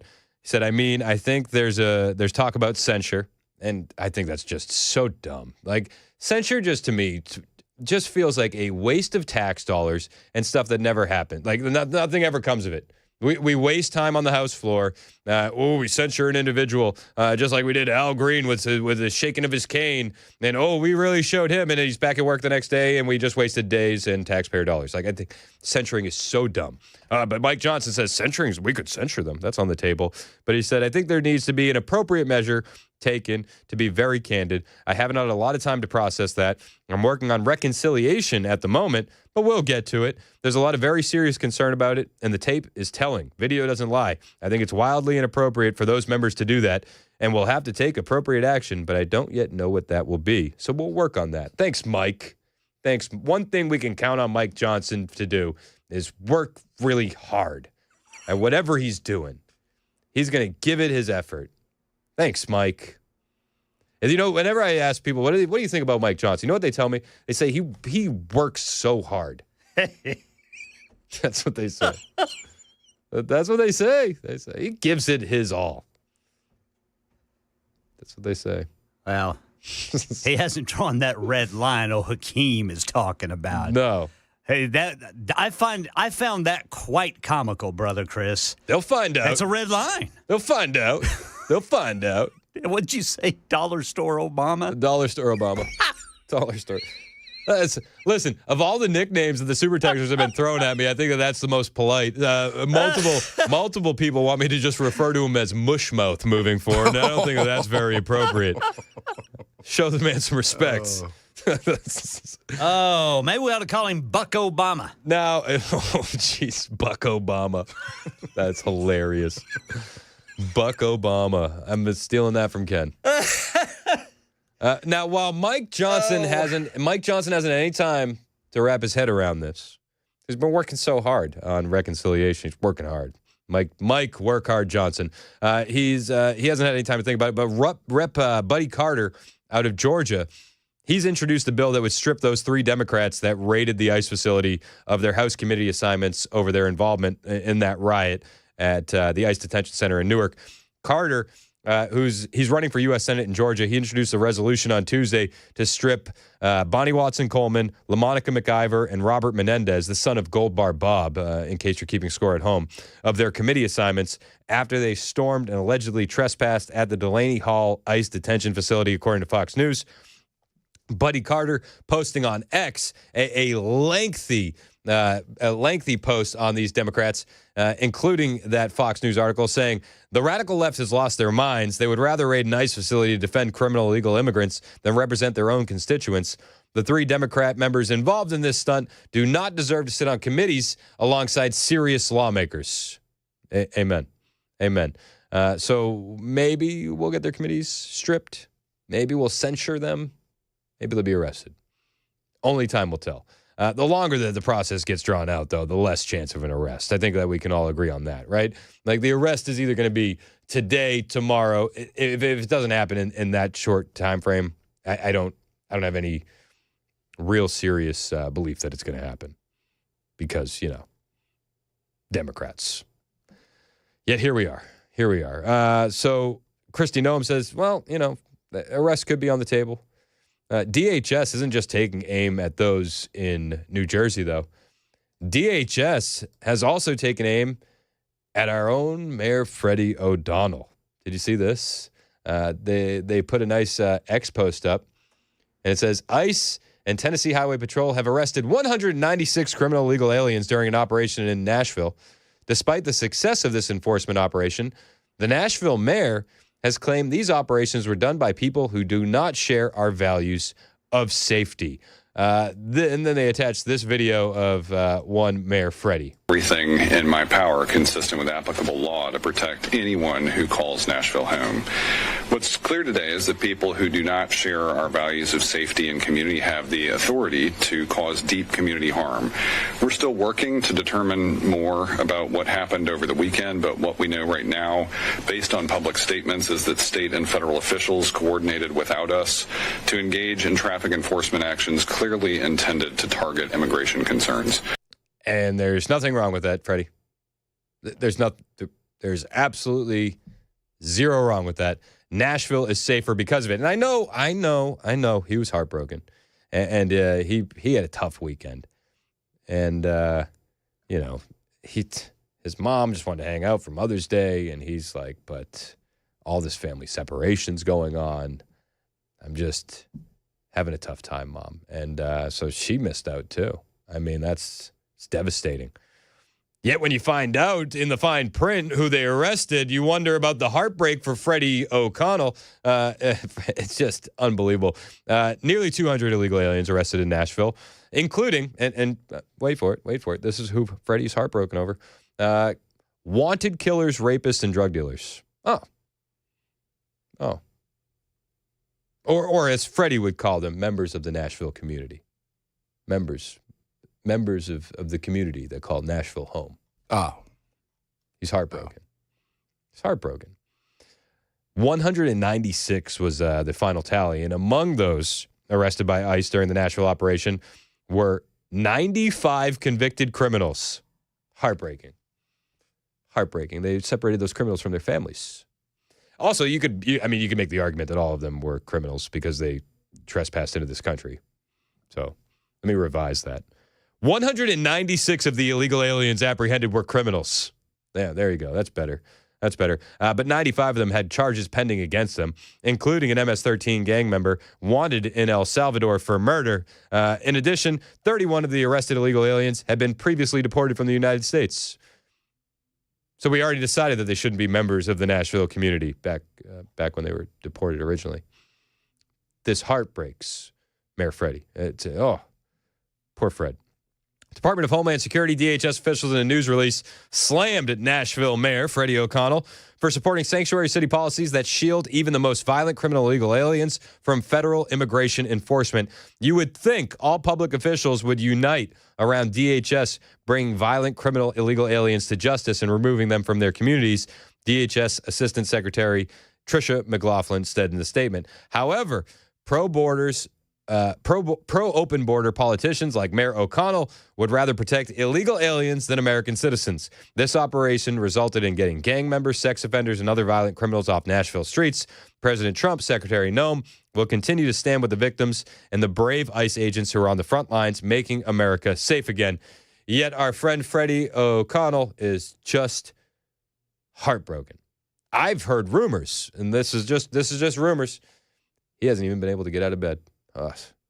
Just been Uber Eats and all weekend and just just crying, just been putting on rom-coms to try and get over this and eating ice cream right out of the carton. It's been a tough go for Mayor Freddie. Now let's listen to some of these individuals that were apprehended. I got 5 of them here. Franklin Oswaldo Velasquez. He was arrested in the operation. MS-13 gang member. Oh, okay. Hassim Hahaf Al-Rasa, 60-year-old illegal alien from Iraq. Has prior criminal convictions for rape, as well as convictions for larceny and false imprisonment. He was previously arrested for failing to register as a sex offender and was ordered deported from the United States in 2021. How about this guy? Carlos Reynaldo Alvarado Rodriguez, 39-year-old illegal alien from Guatemala. Criminal record includes things like aggravated assault. He was also arrested. Arrested with an illegal alien from Haiti who had convictions of meth possession with intent to distribute and marijuana possession. We also had Imar Antonio Pineda Membrano, 34-year-old from El Salvador. He was arrested and has convictions of aggravated assault and possession with intent to manufacture, deliver, or sell cocaine. Or as Freddie would refer to all of these individuals, members of our community. Members of our community. And we're heartbroken that they're no longer here with us. It's 10:53. This is Super Talk 99.7 WTN.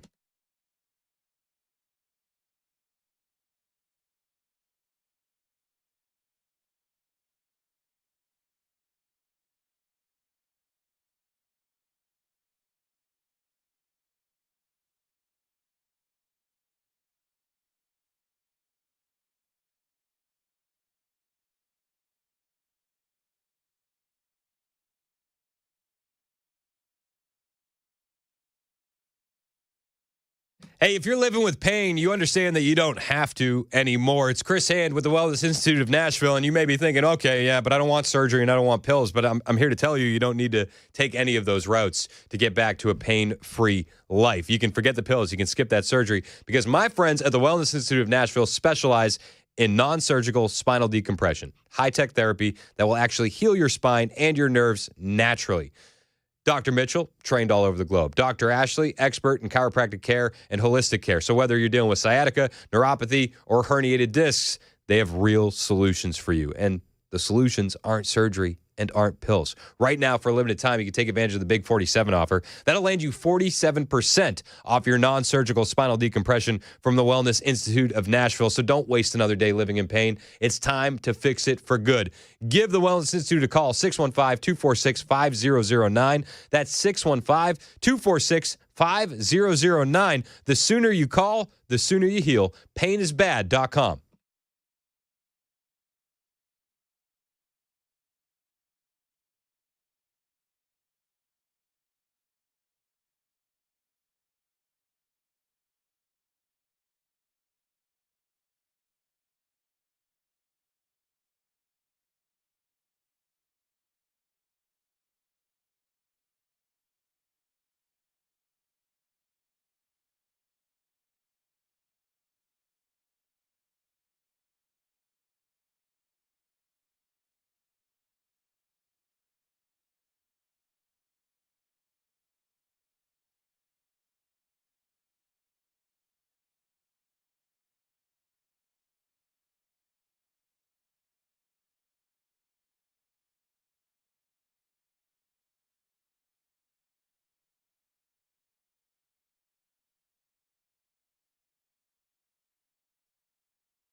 President Trump announcing more deals on day 2 of his 3-nation Mideast trip. We've got the latest at 11 on Super Talk 99.7 WTN. That's Ken Weaver in the newsroom. My name is Chris Hand. The show is brought to you by our friends at Better Water LLC. Water filtration systems, you get those, betterwater.com. So remember when it was a big deal that the mayor of New York was going to allow Tom Homan and ICE inside Rikers? And we were like, whoa, that's newsworthy.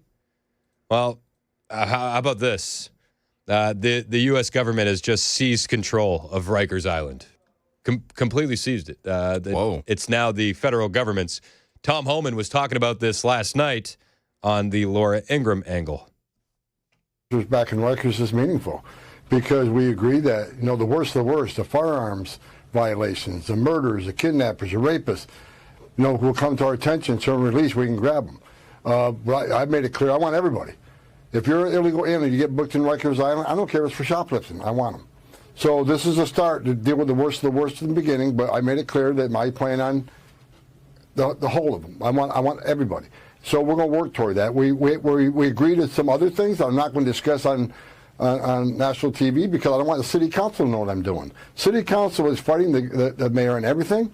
So let's surprise them on what we're coming to the table with and let them sue me. Bring it, because I'm done. I'm not running a popularity contest. I came to New York to get meaningful action.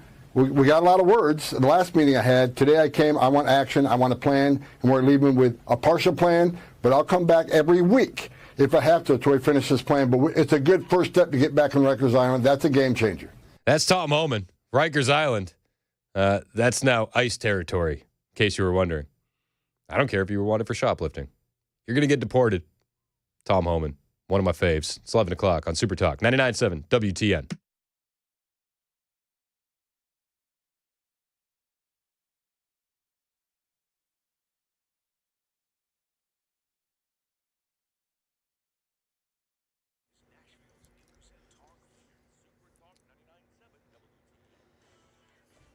Eleven o'clock on the dot. I'm Ken Weaver with your top stories. Got the full forecast in 5 minutes, and President Trump continues his 3-nation Mideast trip today in Qatar. Getting a warm welcome when he landed in Doha, music, singing, a military greeting. Shortly after landing, the president and the emir participated in a signing ceremony where the president said Qatar has agreed to buy jets from Boeing. It's actually 200, including the 40, so it's over $200 billion. But 160 in terms of the jets. That's fantastic. So that's a record, Kelly. And congratulations to Boeing. Get those planes out there.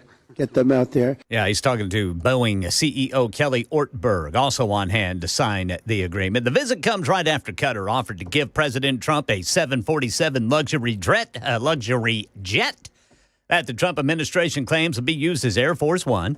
The legality of such a gift's been called into question by lawmakers on both sides of the aisle.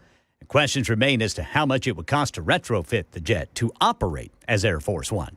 And before leaving Saudi Arabia this morning, the president had a historic meeting with Syria's president. Trump this morning marking a major shift in U.S. policy towards Syria, meeting new Syrian President Ahmed al-Shara alongside Saudi Crown Prince Mohammed bin Salman, with President Erdogan of Turkey joining by phone. With the support of leaders in this room, and the great leaders you are, we are currently exploring normalizing relations with Syria's new government. The face-to-face coming just hours after Trump announced he would lift sanctions on Syria, now that the Assad regime has crumbled. That's ABC's Mary Bruce reporting. Here in Nashville, police are investigating after a car was discovered crashed into a tree near Belmont University. And inside that car, a man behind the wheel who had been shot to death. said to be in his 20s. No ID so far. We'll continue to keep an eye on this. No more prescription fluoride drops and tablets for kids. The FDA has just pulled fluoride off the market, saying studies show it can change a child's gut microbiome, and there's a possible link to low IQ. Fluoride is usually given to kids at high risk of having cavities. Rideshare service Uber partnering up with a major automaker. Here's Mike Dubusky. Uber and Volkswagen are teaming up on self-driving vehicles, saying they're going to start offering fully autonomous shared rides. The program makes use of a modified version of the ID Buzz, a 7-seat electric van from VW. Uber announced a similar partnership with self-driving car company Waymo back in March. Uber had been working on its own autonomous cars before a test vehicle struck and killed a woman in 2018. The company sold off that unit in 2020. Mike Dubusky, ABC News. That's the latest news. Weather's next. I'm Ken Weaver, WTN News.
.1106, Super Talk 99.7 WTN. My name is Chris Hand. Show is brought to you by our friends at Better Water LLC, water filtration systems, water softeners, betterwater.com. I see this weird-looking guy poking around in the hallway. I said, well, who the hell is that? And then I said, it's a shaved Matt Murphy. Like a shaved cat. And I said, get in here, Murph. I said, I miss you. Me and Murphy used to do a cross every single day. Right, the original handoff. And then now it's like anytime I think about that, do you remember the Charlie Puth song? It's been a long day without you, my friend. I do not. But I'll tell you all about it when I see you again. I'm going to look that. I'm going to put that. That runs in my head. Get that on my Apple Music. I miss Matt Murphy. Immediately. You've been crushing it in the afternoons. What's up, I mean, you're crushing it in the middays. What are you talking about? That was established before you moved to afternoons. True that. How's it going? I go to afternoons. I get depressed. I shave off my goatee and my beard. Let's move from depressed to angry. What's your latest on Mayor Freddie? Oh, jeez. I've actually moved on from liberal Freddie and feckless Freddie, I've been calling him. I'm trying to figure out where the rest of the politicians are. Like where, and I'm not trying to name names. But how about a little word or two from Governor Bill Lee? I like Bill Lee. I'm glad that they passed. But that's not his style. He's been silent since he won the governor's office. And I mean, listen, I know that some people like him, but I just tend to think that he's soft. I mean, he's certainly quiet. I mean, regardless of what you think of him, he has been suspiciously, and not even suspiciously, he's been quiet on this issue. And I'm wondering why not get more out in front of the issue.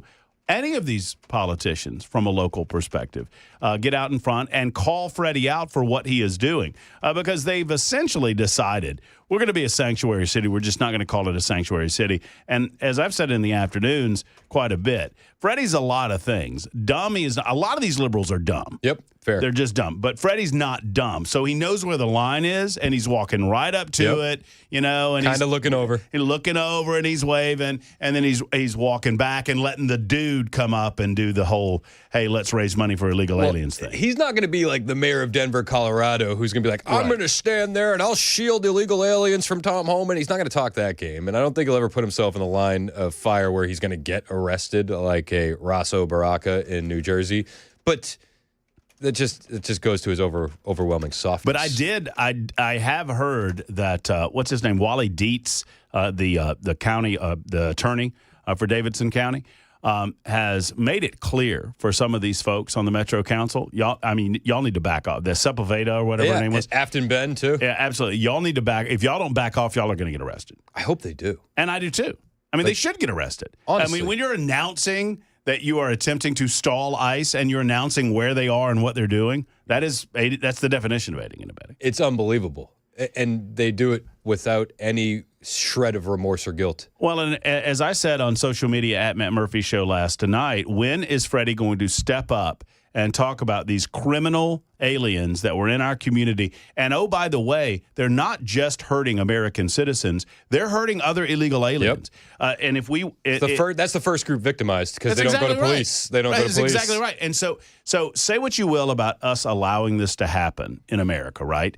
But there's a section of illegal aliens that came to this country just to try to have a better life. Yep. They did it the wrong way, and no one's saying they didn't do it the wrong way. But since then, they've laid low. They're just minding their own business. They're working in restaurant, whatever, right? Those people are now being victimized by Joe Biden's criminal alien invasion. Yes. Because the criminal aliens, the Tren de Aragua, they've already victimized them in Venezuela and Guatemala. Now they're victimizing them here, too. I mean, we heard the story in Aurora, Colorado, where they were extorting some illegal aliens, and they had a pair of pliers, and they were removing a woman's fingernails.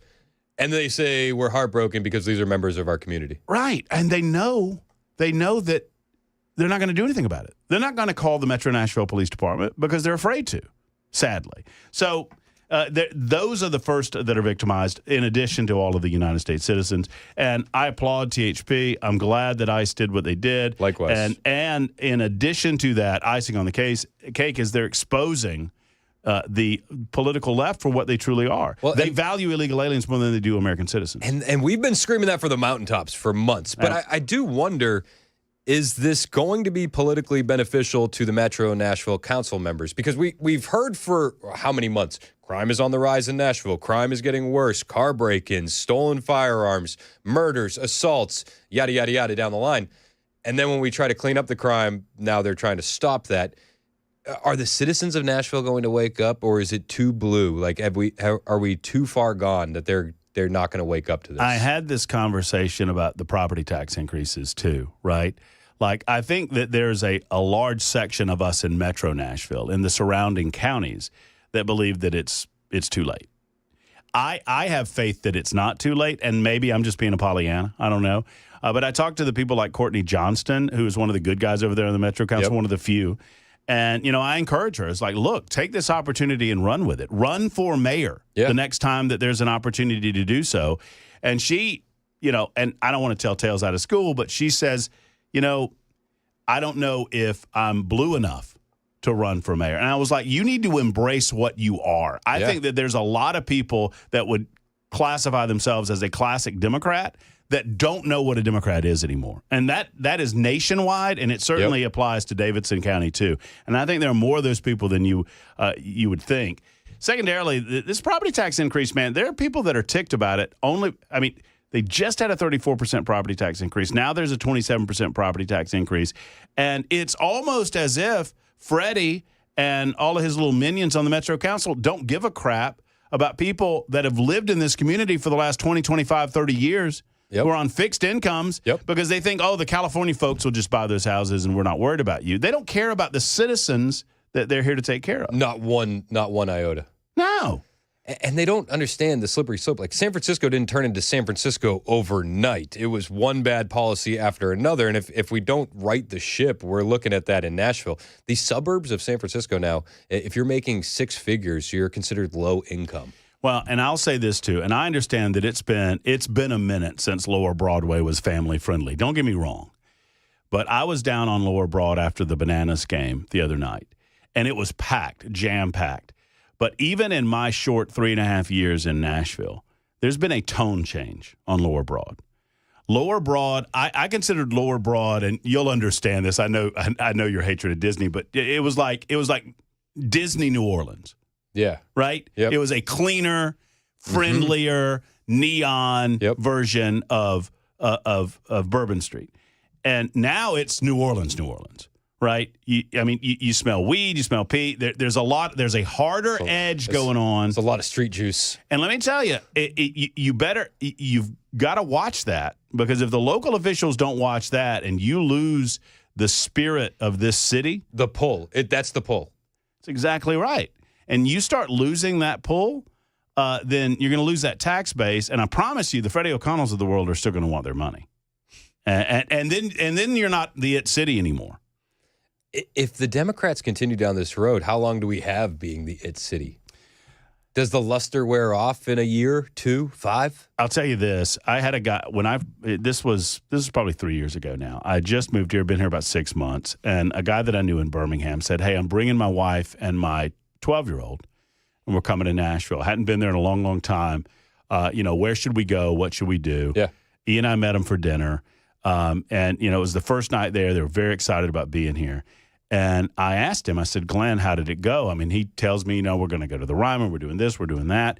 He goes, I don't think I'm coming back to Nashville anytime soon. And I was like, "Why is that?" He goes, "Well, I'm in the park downtown," and I think he's talking about near the amphitheater downtown. And he goes, "It's 1:00 in the afternoon, and my daughter wanted to know why the guy was putting a needle in his arm, because we're watching a guy shoot up drugs." Yeah. And he said, I didn't think I would see that in the middle of the day. He said, we're not out at 2:00 in the morning. No, you should not be seeing that. Right. And any big city's going to have some of that going on in the dead of night or whatever. Yes, but it's the lack of enforcement that is allowing these individuals to feel brazen enough to do it in broad daylight. Me and my wife were driving down there. I had done like a little photo shoot. We had a photographer. I gave you her name now that you're shaving. Thank you. I need to get new headshots now. Especially without the beard. That's right.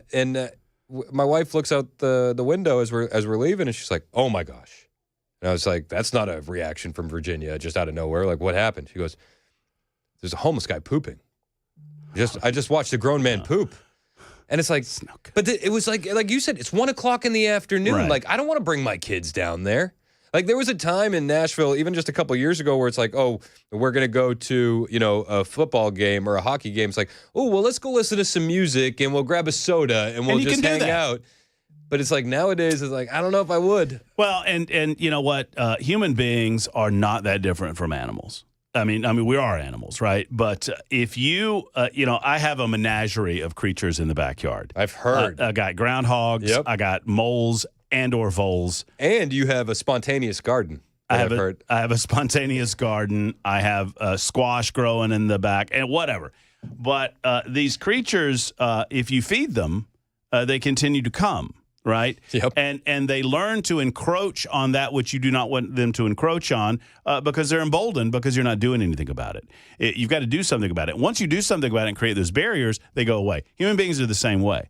If you're gonna let them poop on the streets and do drugs on the streets, they're going to continue to poop and do drugs on the streets until you stop them. Yeah. And I talked about this the other day, and I know I've heard you talking about it as well. We have to, as a society and here in Nashville, do something about the homeless situation. Yep. I understand that not every homeless person is mentally ill, but a large portion of our homeless are mentally ill. And we made and I understand there was a Supreme Court ruling in the 70s saying you had to be a danger to yourself or others. We need to relook at how we deal with this. Yeah, or at least the definition of what it means to be a danger to yourself or others. 100%. Because it's an absolute mess. You know, Phil Valentine used to say all the time, when I moved here, it was 2017, and I started listening to the station. I listened to Phil all the time. And he would always be like, listen, you're a homeless guy who's down on his luck and having, just really like had a bad turn and lost the job, foreclosed on the house. That guy is taking advantage of all the programs that are available to him. The individual that's begging on the highway off-ramp is a drug addict. Right. And those two individuals are very, very different, and we have to understand that and approach it like that. No, 100%. And, we talked to Glenn Cranfield, who does great work over at the Nashville Rescue Mission, and they see it every day. That story's heartbreaking, too.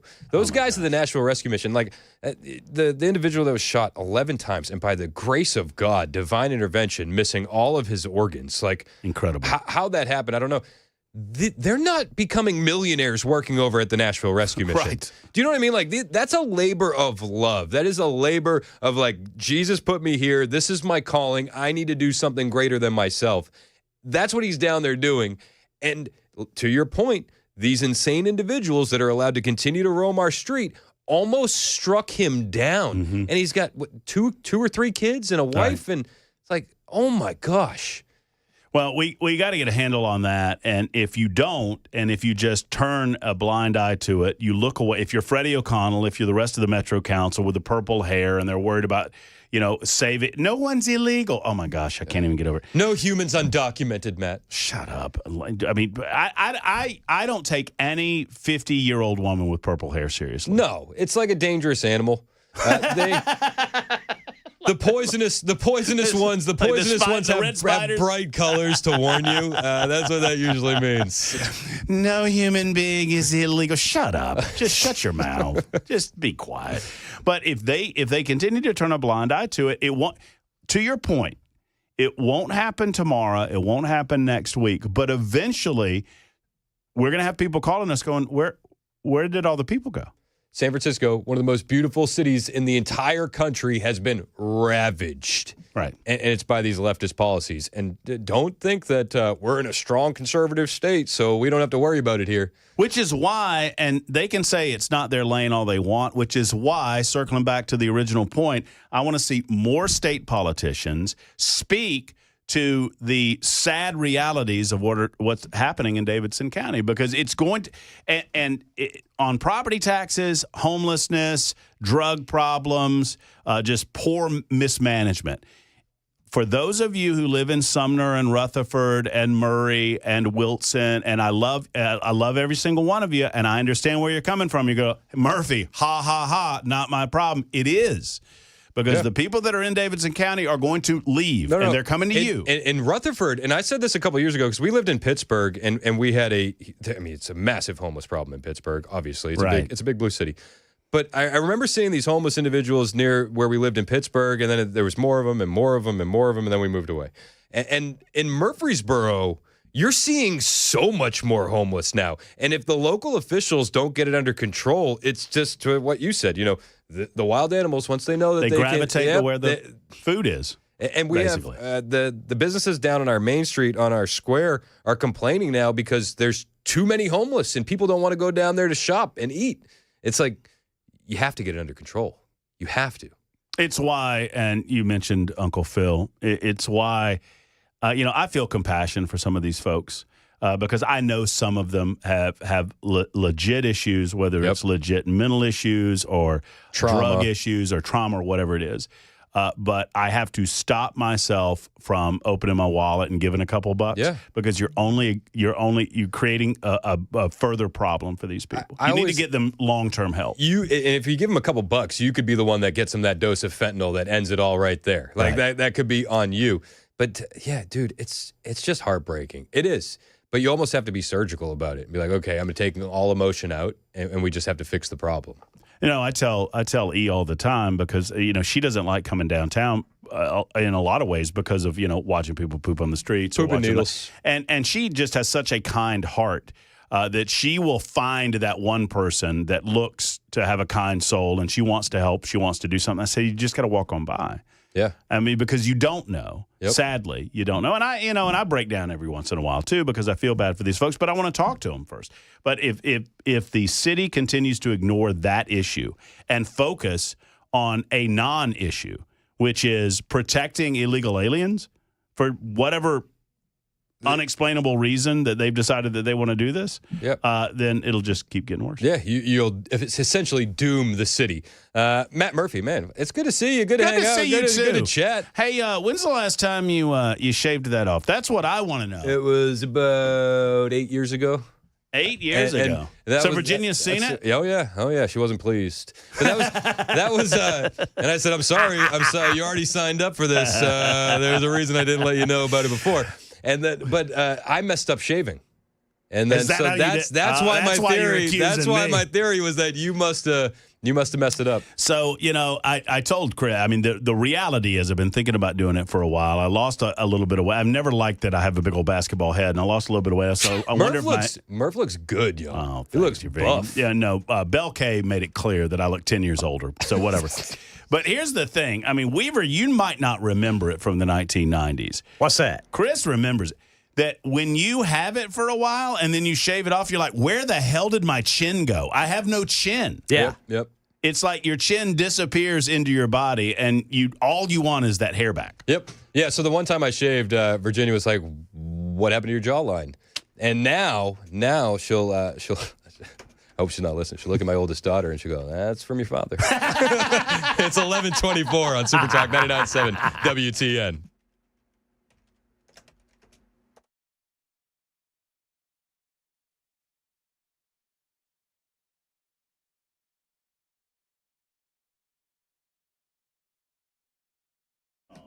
Nailed it.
Nashville Mayor Freddie O'Connell responds. Details at 11:30 on Super Talk 99.7 WTN. Thank you, Ken Weaver. 11:29 Super Talk 99.7 WTN. Show's brought to you by our friends at Better Water LLC. Mike in Nashville wants to talk about Mayor Freddie. Mike, we got about a minute. What do you got?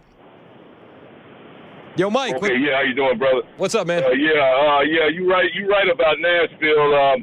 This guy here, he's an embarrassment. He's fallen into the same trap that the guy up in New Jersey is, talking about these illegals and saying that these illegals are being treated unfortunately. And I believe that hopefully the Trump White House will get involved and they'll do something about it and get him to do his job and to let the ICE units do their job in the Nashville area and get these people, these drug dealers and rapists and all these other bad people off the street. Yeah. He can either do that or he can look for another job. And I thank you for taking my call. I'm with you, Mike, and I appreciate you calling. As always, you want to join the conversation, 615-737-9986. It's 11:30 on Super Talk.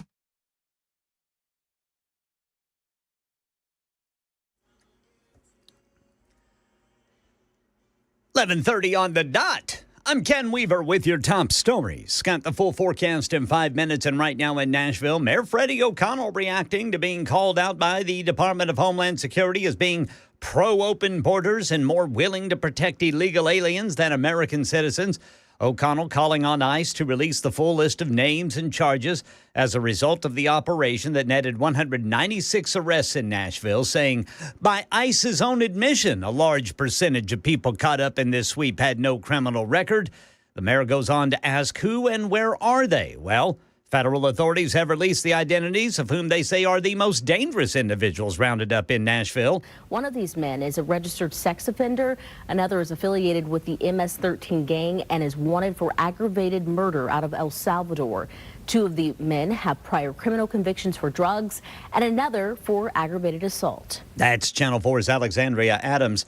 Right now in Murfreesboro, police have posted images they want you to see to help identify a suspect who held up the vape and smoke shop 9 days ago. A black man in a black hoodie with his face exposed, seen going into the store. He's wearing black pants, black gloves, and white tennis shoes. President Trump continues his three-nation Mideast trip today in Qatar.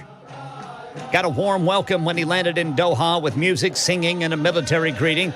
Shortly after landing, he and the emir sit down for talks. We've been friends for a long time. Hard to believe, right? I remember that first meeting very well. And we've liked each other and we've worked with each other. And now we can work in the highest capacity. President said Qatar has agreed to buy jets from Boeing, a $200 billion deal, 160 jets.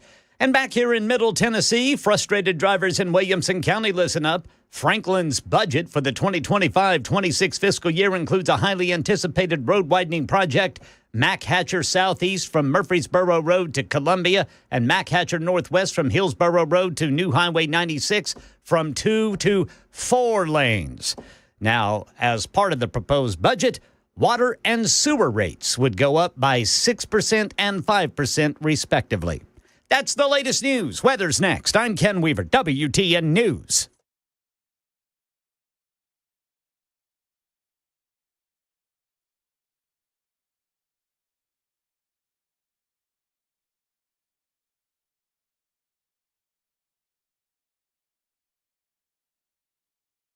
Hey, what's up? It's Chris Hand from my friends at Busy Bee Plumbing, Heating, and Cooling. We got a hot update from our friends at Busy Bee. The TVA rebates, those are getting extended. So you have more chances to save more money. And if you've been thinking about a new mini split system, now's the time, man, because you can get an $800 rebate on a qualifying 17-SEER 2 or higher systems. And depending on your credit, you can get up to 12 months with no payment and no interest. Now, Busy Bee's also giving you $50 rebates on your spring and fall tune-ups. That's $100 back a year, which will basically pay for your Beehive membership. Now, listen up. Busy Bee is also hiring. So if you need a good gig, man, you got to talk to these guys. They're hosting a hiring open house on May 31st from 10 to 2. And if you've got 3 or more years of experience in HVAC or plumbing, service or install, they want to meet you. Pay ranges from $30 to $39 an hour, plus healthcare, PTO, holidays off, even your birthday. And if you're just getting started in the trade, you're welcome too. They want to talk to you as well. Bring the family. Check it out. That's Busy Bee Plumbing, Heating, and Cooling, 615-775-7833, 615-775-7833, BusyBeeHVAC.com.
It's 11:37 on Super Talk 99.7 WTN. My name is Chris Hand. Shout out to Matt Murphy coming through the studio. You know he doesn't get paid for that. No. He doesn't. Love Murph. You can catch him weekday afternoons starting at 3 right here on The Big W. Do people still call it The Big W anymore? I have not heard that in a while. Ages? It's been a while. Yeah. People used to do it. Yeah. I got a 2028 Democrat primary poll here. You ready for this? As ready as I can be. Who do you think is leading the Democrats currently? I mean, I think she would like us to believe that it's Jasmine Crockett. AOC. Ken Weaver. He just does the news, boys, but he's got his nose to the grind right there. Yeah, it's AOC, 26%. Kamala Harris, 6%. Bernie Sanders, who would be like a skeleton by the time he left office, at 12%. He'd still have hair, too. Oh, he would. He would. Bernie looks like one of those guys that, like, the more hair he loses on the top, the more it grows out of the ears and nose. Is it just me? Is that? Do you think that's like? I'm not That's a trying valid to claim. I'm not trying to besmirch him. He just looks like one of those individuals, like like a Chia Pet-esque, if you will. Gavin Newsom in the poll. Where do you think Gavin Newsom landed on percentage? This one's a doozy. I'm cheating because I already could see it. Oh yeah, because I got it up on the screen. Yeah. If you're watching the stream, you can see it all. 2% for Gavin Newsom. 2%. Apparently, you let Los Angeles get burned down and people don't like it. I don't know. Yeah, he apparently got controversial, too. Yesterday, I think he said, you know what, maybe we need to rethink this, health care and benefits for illegals. Oh, he can't do anything like that. In fact, Gavin Newsom is so low that the guy who rides his bike to work with his husband on his back, it's a very loving relationship, as Donald Trump would say, Pete Buttigieg has him beat with 5%. Really? Yeah, that's nuts. Cory Booker has him beat with 4%. Our own dollar store Obama, Hakeem Jeffries, Buck Obama, Hakeem Jeffries coming in at 5%. Now, all these individuals beating Gavin Newsom. That's embarrassing. Wouldn't you be embarrassed? I mean, part-time governor, full-time podcast host, Gavin Newsom, 2%. Let's see how the Gavcast is doing. How is the Gavcast doing? Have they gotten any views lately? Gavcast started out hot, man, with that Charlie Kirk episode, and then it just fell off entirely. Maybe they should do reruns. They should. They should do reruns. I feel like the Charlie Kirk interview over and over again. Yeah, just this week on the Charlie Kirk interview, we'll do it all again. I think that the Democrats have a real issue. They have a real issue. And part of it goes back to what we saw under Joe Biden. Now, there's been a lot of talk about Joe Biden lately because of Jake Tapper's book. We're still waiting to hear back if he wants to do an interview with us. We really love Jake Tapper, in case any of his reps are listening. We love him. It'd be a fair, impartial interview. But a lot of people have been talking about this. Chuck Schumer was on CNN, and he wouldn't acknowledge the mistakes of the past. When it came to one Joe Biden, he's like, oh, I'm not going to say anything. We're moving forward. And then Chuck Todd, who, if you're watching on the stream, is sporting a ridiculous new comb over. It's really bad. Like, Chuck should just go bald. But Chuck Todd, formerly of NBC's Meet the Press, just lays into the Democrat Party. Listen to this. All right, Senator Chuck Schumer, I know you got to go. I appreciate your time today. We'll see you soon, I hope. Thank you. Take care. All right.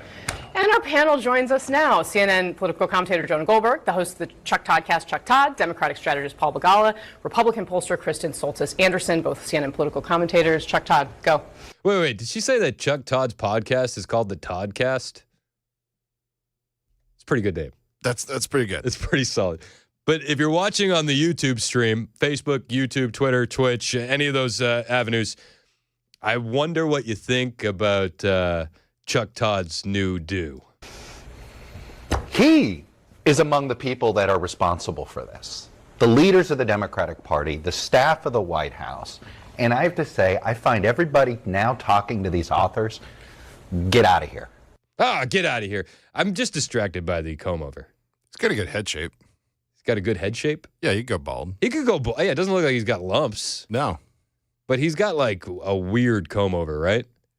Yeah, it's pushed forward. Like the line is there. It's really like thinning out. Yeah, it's pushed forward, and you could tell that it looks like he took a razor and just kind of. I was very distracted. Nice little line there. I was very distracted while watching this clip because it's hard to watch the background when the foreground is. It's pretty bad. It's pretty bad. Yeah, I was when we did the Trump interview with Hannity, very distracted by the grapes and the chips in the background. During this interview, very distracted by Chuck Todd's hairstyle in the foreground. But Chuck is like, listen, pointing fingers at the Democrats. You guys covered it up. You guys lied to the American people. And I just want to like grab him and shake him and be like, you did too. You all did. Everybody in the media did. The media is just as much guilty as all of the Democrat leadership. Yet Chuck Todd wants to point the finger at the other Chuck, Schumer. Go home. You're part of the problem. Now you tell us? So I find... the reason why the Democratic Party has less credibility today, here's an unpopular president, and the Democratic Party has a worse rating than the Republican Party with this catastrophic governance that we've seen over the last 120 days. And yet, why is the Democratic Party in worse shape? Because of this distrust, because of this, frankly, what the public feels as if the party leadership let them down and let this happen. He's as responsible as anybody else. He was a leader in the party. He could have said something sooner. So could the media, Chuck. You could have done it. You could have been the one. Don't act like you didn't see it. Everybody saw it. Everybody noticed that Biden had to change his pants when he met the Pope. Everybody saw Biden wandering off to look at the parachuters when he was in Italy. Everybody saw Joe Biden shaking hands with dead people. Everybody saw Joe Biden falling up the stairs. Everybody was like, wait, you got out of the shower and you pulled your dog's tail and that's how you broke your foot? Everybody knew what was going on with Joe Biden. Yet now Chuck Todd wants to deflect from the media and the role that he played and pin it solely on Democratic leadership. Now, it's not just about the decline and Joe Biden running for re-election. It's the fact that he was the sitting president and the security concerns that come with the fact that the sitting president was crapping his pants and sniffing kids for the most of his 4 years. That's really what we had. Those were his major accomplishments, and everybody knew it. Everybody knew it. They knew it before he was elected in 2020. They knew it. They lied to you. They lied to everyone. Some Americans were dumb enough to believe it. And I feel for them. Like brainwashed. Well, they said they're cheap fakes. Oh, you cheap fakes. This isn't real video that you're looking at. It's cheap fake. Cheap fakes. Obviously. Cheap fakes. Cheap fake videos. Obviously. Remember that? We all remember that. Chuck Todd had plenty of opportunity to call all that out. Chuck Todd didn't want to call that out. Chuck Todd was anybody but Orange Man, along with the rest of the mainstream media. Now that same mainstream media is saying, oh, this Democratic leadership was covering it up. No. The Biden administration was an absolute disaster, and if we had an honest media in this country, it would have been on full display. And I don't know if he would have even made it through his term. Let's be perfectly honest. But when you mill from the bill. Exactly. And now we're learning that the Biden administration claimed that they added 400,000 jobs from July to September last year. Yet that was a lie as well, and there was nobody in the media there to call that out when we needed them to. Everything about the Biden administration was an absolute joke. 400,000. Listen to this report. This is from Will Cain over on Fox. The administration claims to have added almost 400,000 jobs. This is from Town Hall. From July through September of last year, but new data released this week suggests none of those jobs ever existed. Oh. In stark contrast to the monthly job reports showing an increase of 399,000 jobs during the third quarter, these numbers show a decline of 1,000 private sector jobs. So you weren't adding jobs, you were losing jobs. And the media knew all of this was happening, and they looked the other way. The media didn't look at the Biden administration with a curious eye about anything. They just swallowed whatever they were spoon-fed by the administration, said, oh, that's good, I want more. It's great. He's running circles around everybody. And it's gotten so bad in the Democrat Party that they now have to have a new strategy. We heard Mike Johnson, I think it was last week, Mike Johnson said, this could be a chance where we actually might pick up seats in the midterm election, something that It never happens. But the reason that they're going to pick up seats is because everybody understands how bad the Democrat Party is, including the Democrat Party. Chris Murphy, Senator Chris Murphy, who cried. This guy cried when Joe Biden stepped down. It was stunning and brave that Joe Biden stepped down. Chris Murphy went on TV just yesterday, and he's got a new conspiracy theory. You ready for this?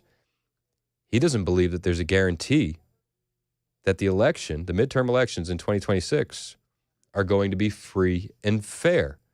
The Democrats are so nervous about losing the midterms that they're already laying the groundwork to say that some of these elections were stolen. Get ready. This is going to be a new narrative. Look at the pay to play going on.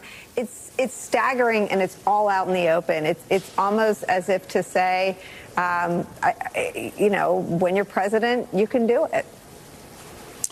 Yeah, I mean, this is the conversation we're having right now inside the Democratic Party. How urgent is the moment? You know what I believe, Nicole. I believe that there's no guarantee that we are going to have a free and fair election in 2026. These are the conversations that are happening in the Democrat Party right now. I believe there's no guarantee that we're going to have a free and fair election in 2026. Listen to the first part that he said. These are the conversations we're having in the Democrat Party right now. The Democrat Party is privy to internal numbers, internal polling, much like they were with Kamala Harris. And they understand that the writing is on the wall. And so they're getting out in front of it. These are the conversations we're having in the Democrat Party. We don't think that's going to be free and fair. It wasn't too long ago that if you suggested an election could be stolen, you were a wild conspiracy theorist and banned off the internet. You remember that? I remember that. Remember that fondly. Yet the Democrats are about to get a pass on it. This is going to be the narrative moving forward, right? Like, I think we can all agree on that. 2026, this election was stolen.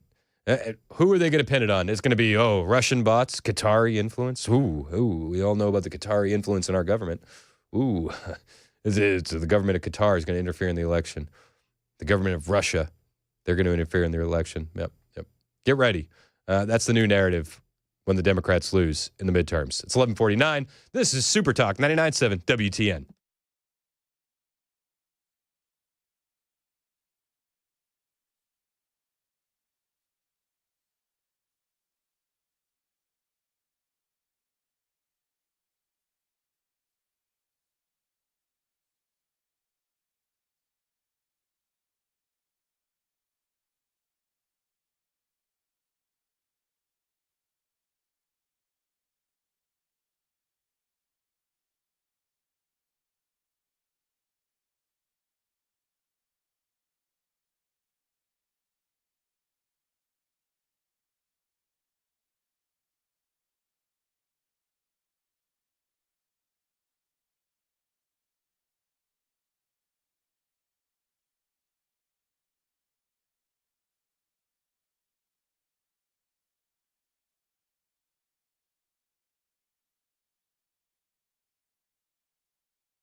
11:53, Super Talk 99.7 WTN. I'm Chris Hand. Show's brought to you by Better Water LLC, water filtration systems, water softeners, betterwater.com. Chad Benson's in studio. We were talking about gambling. We are. That's what we were talking about off the air. That's it. I had a conversation with my 7-year-old the other day about gambling. So as long as you go in knowing you're going to lose all your money, you're fine. Yeah. If you go in and you know that, hey, this isn't going to affect me, no bearing on my life, win or lose, have no emotion to it, you're fine. Yep. You know? Because so I was recording a segment for Turning Point tonight, the other night. There's a Texas story where these guys knew that there's 25 million number combinations. And so they bought all the number combinations for the lottery because the jackpot was at like 50 million or something like that. I don't know the details, but they doubled their money. I was like, that's brilliant. Get these guys a job at Doge. Like we need this kind of creative problem solving. We don't want to make less money. We need $25 million. We're not doing anything right now. Yeah, right? I loved it. But Could you imagine walking in going, I'd like 25 million of this on your machine? Yep. It's good. Oh, how long does that take? Yeah, it takes forever. It's got to take a long time. But it spurred that conversation with me and my son. I was like, man, listen, it's okay if you know you're going to go out and spend $100 playing cards with your friends. And you're not betting your rent. Like, that's different. Some people go in, man. I don't know how. Why would you risk your like mortgage anything payment? becomes addiction. And some people, right? Like, this is like, they're like, look, I got $100. I need to make 500 because me being out $100 isn't going to change the fact that I need $500. It's not going to change anything given 100. So I could see maybe you're taking the roll of dice at something like that. I get that a little bit. But the people that go out and throw money, and when I was a stockbroker, when I worked in the brokerage world, I work with guys that every weekend we go to Vegas, and they would, you got to the point where they would send you, hey, come on out, man. You can do anything you want. We got everything for you, blah, blah, blah. And it's funny. I went with a buddy who was a big nerd, and all he wanted to do was gamble several $1,000s a weekend, which he did, but he never lost really any, and he never made any. What he wanted was, I want all the free stuff. I want you to send me to shows. I want free dinners. I want helicopter rides. I want to go golfing. And that's it. Like, we go out one weekend. His name was Tonto. And we would, he goes, hey, give me $5,000. I give him $5,000. He goes, we go out, we wire it. And we would go to Mandalay Bay. And we would scale kind of like we used to do with commodities. And we'd make a little, we'd lose a little. We never lost really any that much. We never killed it. But we got all the free stuff we ever wanted. Yeah, that's smooth. That was it. Like, that's the whole thing. He's like, I don't care about the money. But he's walking in knowing that money is gone. He didn't care. That money can be lost in a moment, and it's okay. Yeah, because we were young and stupid, and we were going to make it the next week, and so it didn't matter. When you're in that position, it doesn't matter. But I don't understand the guys that are like risking the mortgage payment, throwing away the family and the life. I mean, I know it's addiction. I just don't understand that addiction. No. Out of all the addictions, that one's the most confusing to me. Yeah, it is. You know what else is like when you go to Circus and you're like, this isn't gambling. You just dropped $2,000 trying to win a stuffed animal. It's true. And there's not $5,000 in the stuffed animal. I'll tell you what. You know what one of my secret superpowers is? What? The stuffed animal claw machines. Yeah. I'm a beast. I am a beast too. Are you? Oh yeah. Well, I mean, how can you not be? My kids will walk in. They'll be like, Dad, any targets? And I'll be like, because you got to look, and because everybody knows, like, that one right there, that's what I want, but I know that the thing's not going to pull it out. Yep. This one's totally ready to go. Man, I clean up on the claw machines for the kids. Yeah, I love that. Yeah, it's the best. It is the best. Kids are all excited. Yeah, that's the most fun gambling I have. Yeah, I don't gamble. I mean, I'll do I do my Prize Picks things where it's over under, but I do it once or twice a week, and I stick with the things I know, like sports, like soccer. I do the Premier League all the time. I know exactly what I'm looking for, and that's it. But I like I said, I've had friends who would go like ridiculous. They would gamble, so 6 figures. It was really crazy. I went to, this is a crazy story. We go to, we're in Vegas, and the high roller rooms over there, and they're playing Pai Gow. What's that? What's it's Pai Gow? It's this kind of it's this like bizarre like game where it's kind of like a poker kind of thing, and it's like there's a spin of a wheel. It's like the guy sitting there is this little Chinese guy, right? And he's smoking a cigarette. He's pushing in like 100, 200,000 a hand. Whoa. And it's no big, like the guy's like, oh yeah, he owns tons of hotels in like Macau and all that stuff. They were talking about this is change for him. He's having a good time. That's insane. Yeah. And I'm like, and he's the only one in there too. That was the weird thing.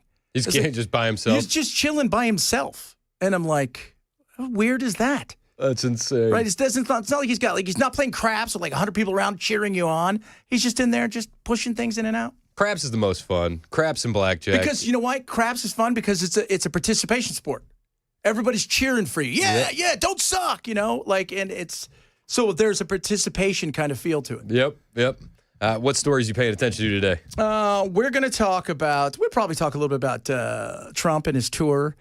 We'll talk a little bit about that. Some more on immigration here with Freddie out there. Becoming national news, old Freddie. Dude. Yeah. People everywhere know how soft he is. Yeah, so, it's unbelievable. We used to just know locally how soft he is, and now it's becoming a national. Well, now the mayor's known for something else that isn't a cemetery. That's good. That's good. Which was also a national story. Yeah. And we got Sean Spicer on. Okay. Spicy. All right. Spice, baby. That's going to be fun. Chad Benson in next. It's 11:59. Well, 12 o'clock. Super Talk 99.7 WTN.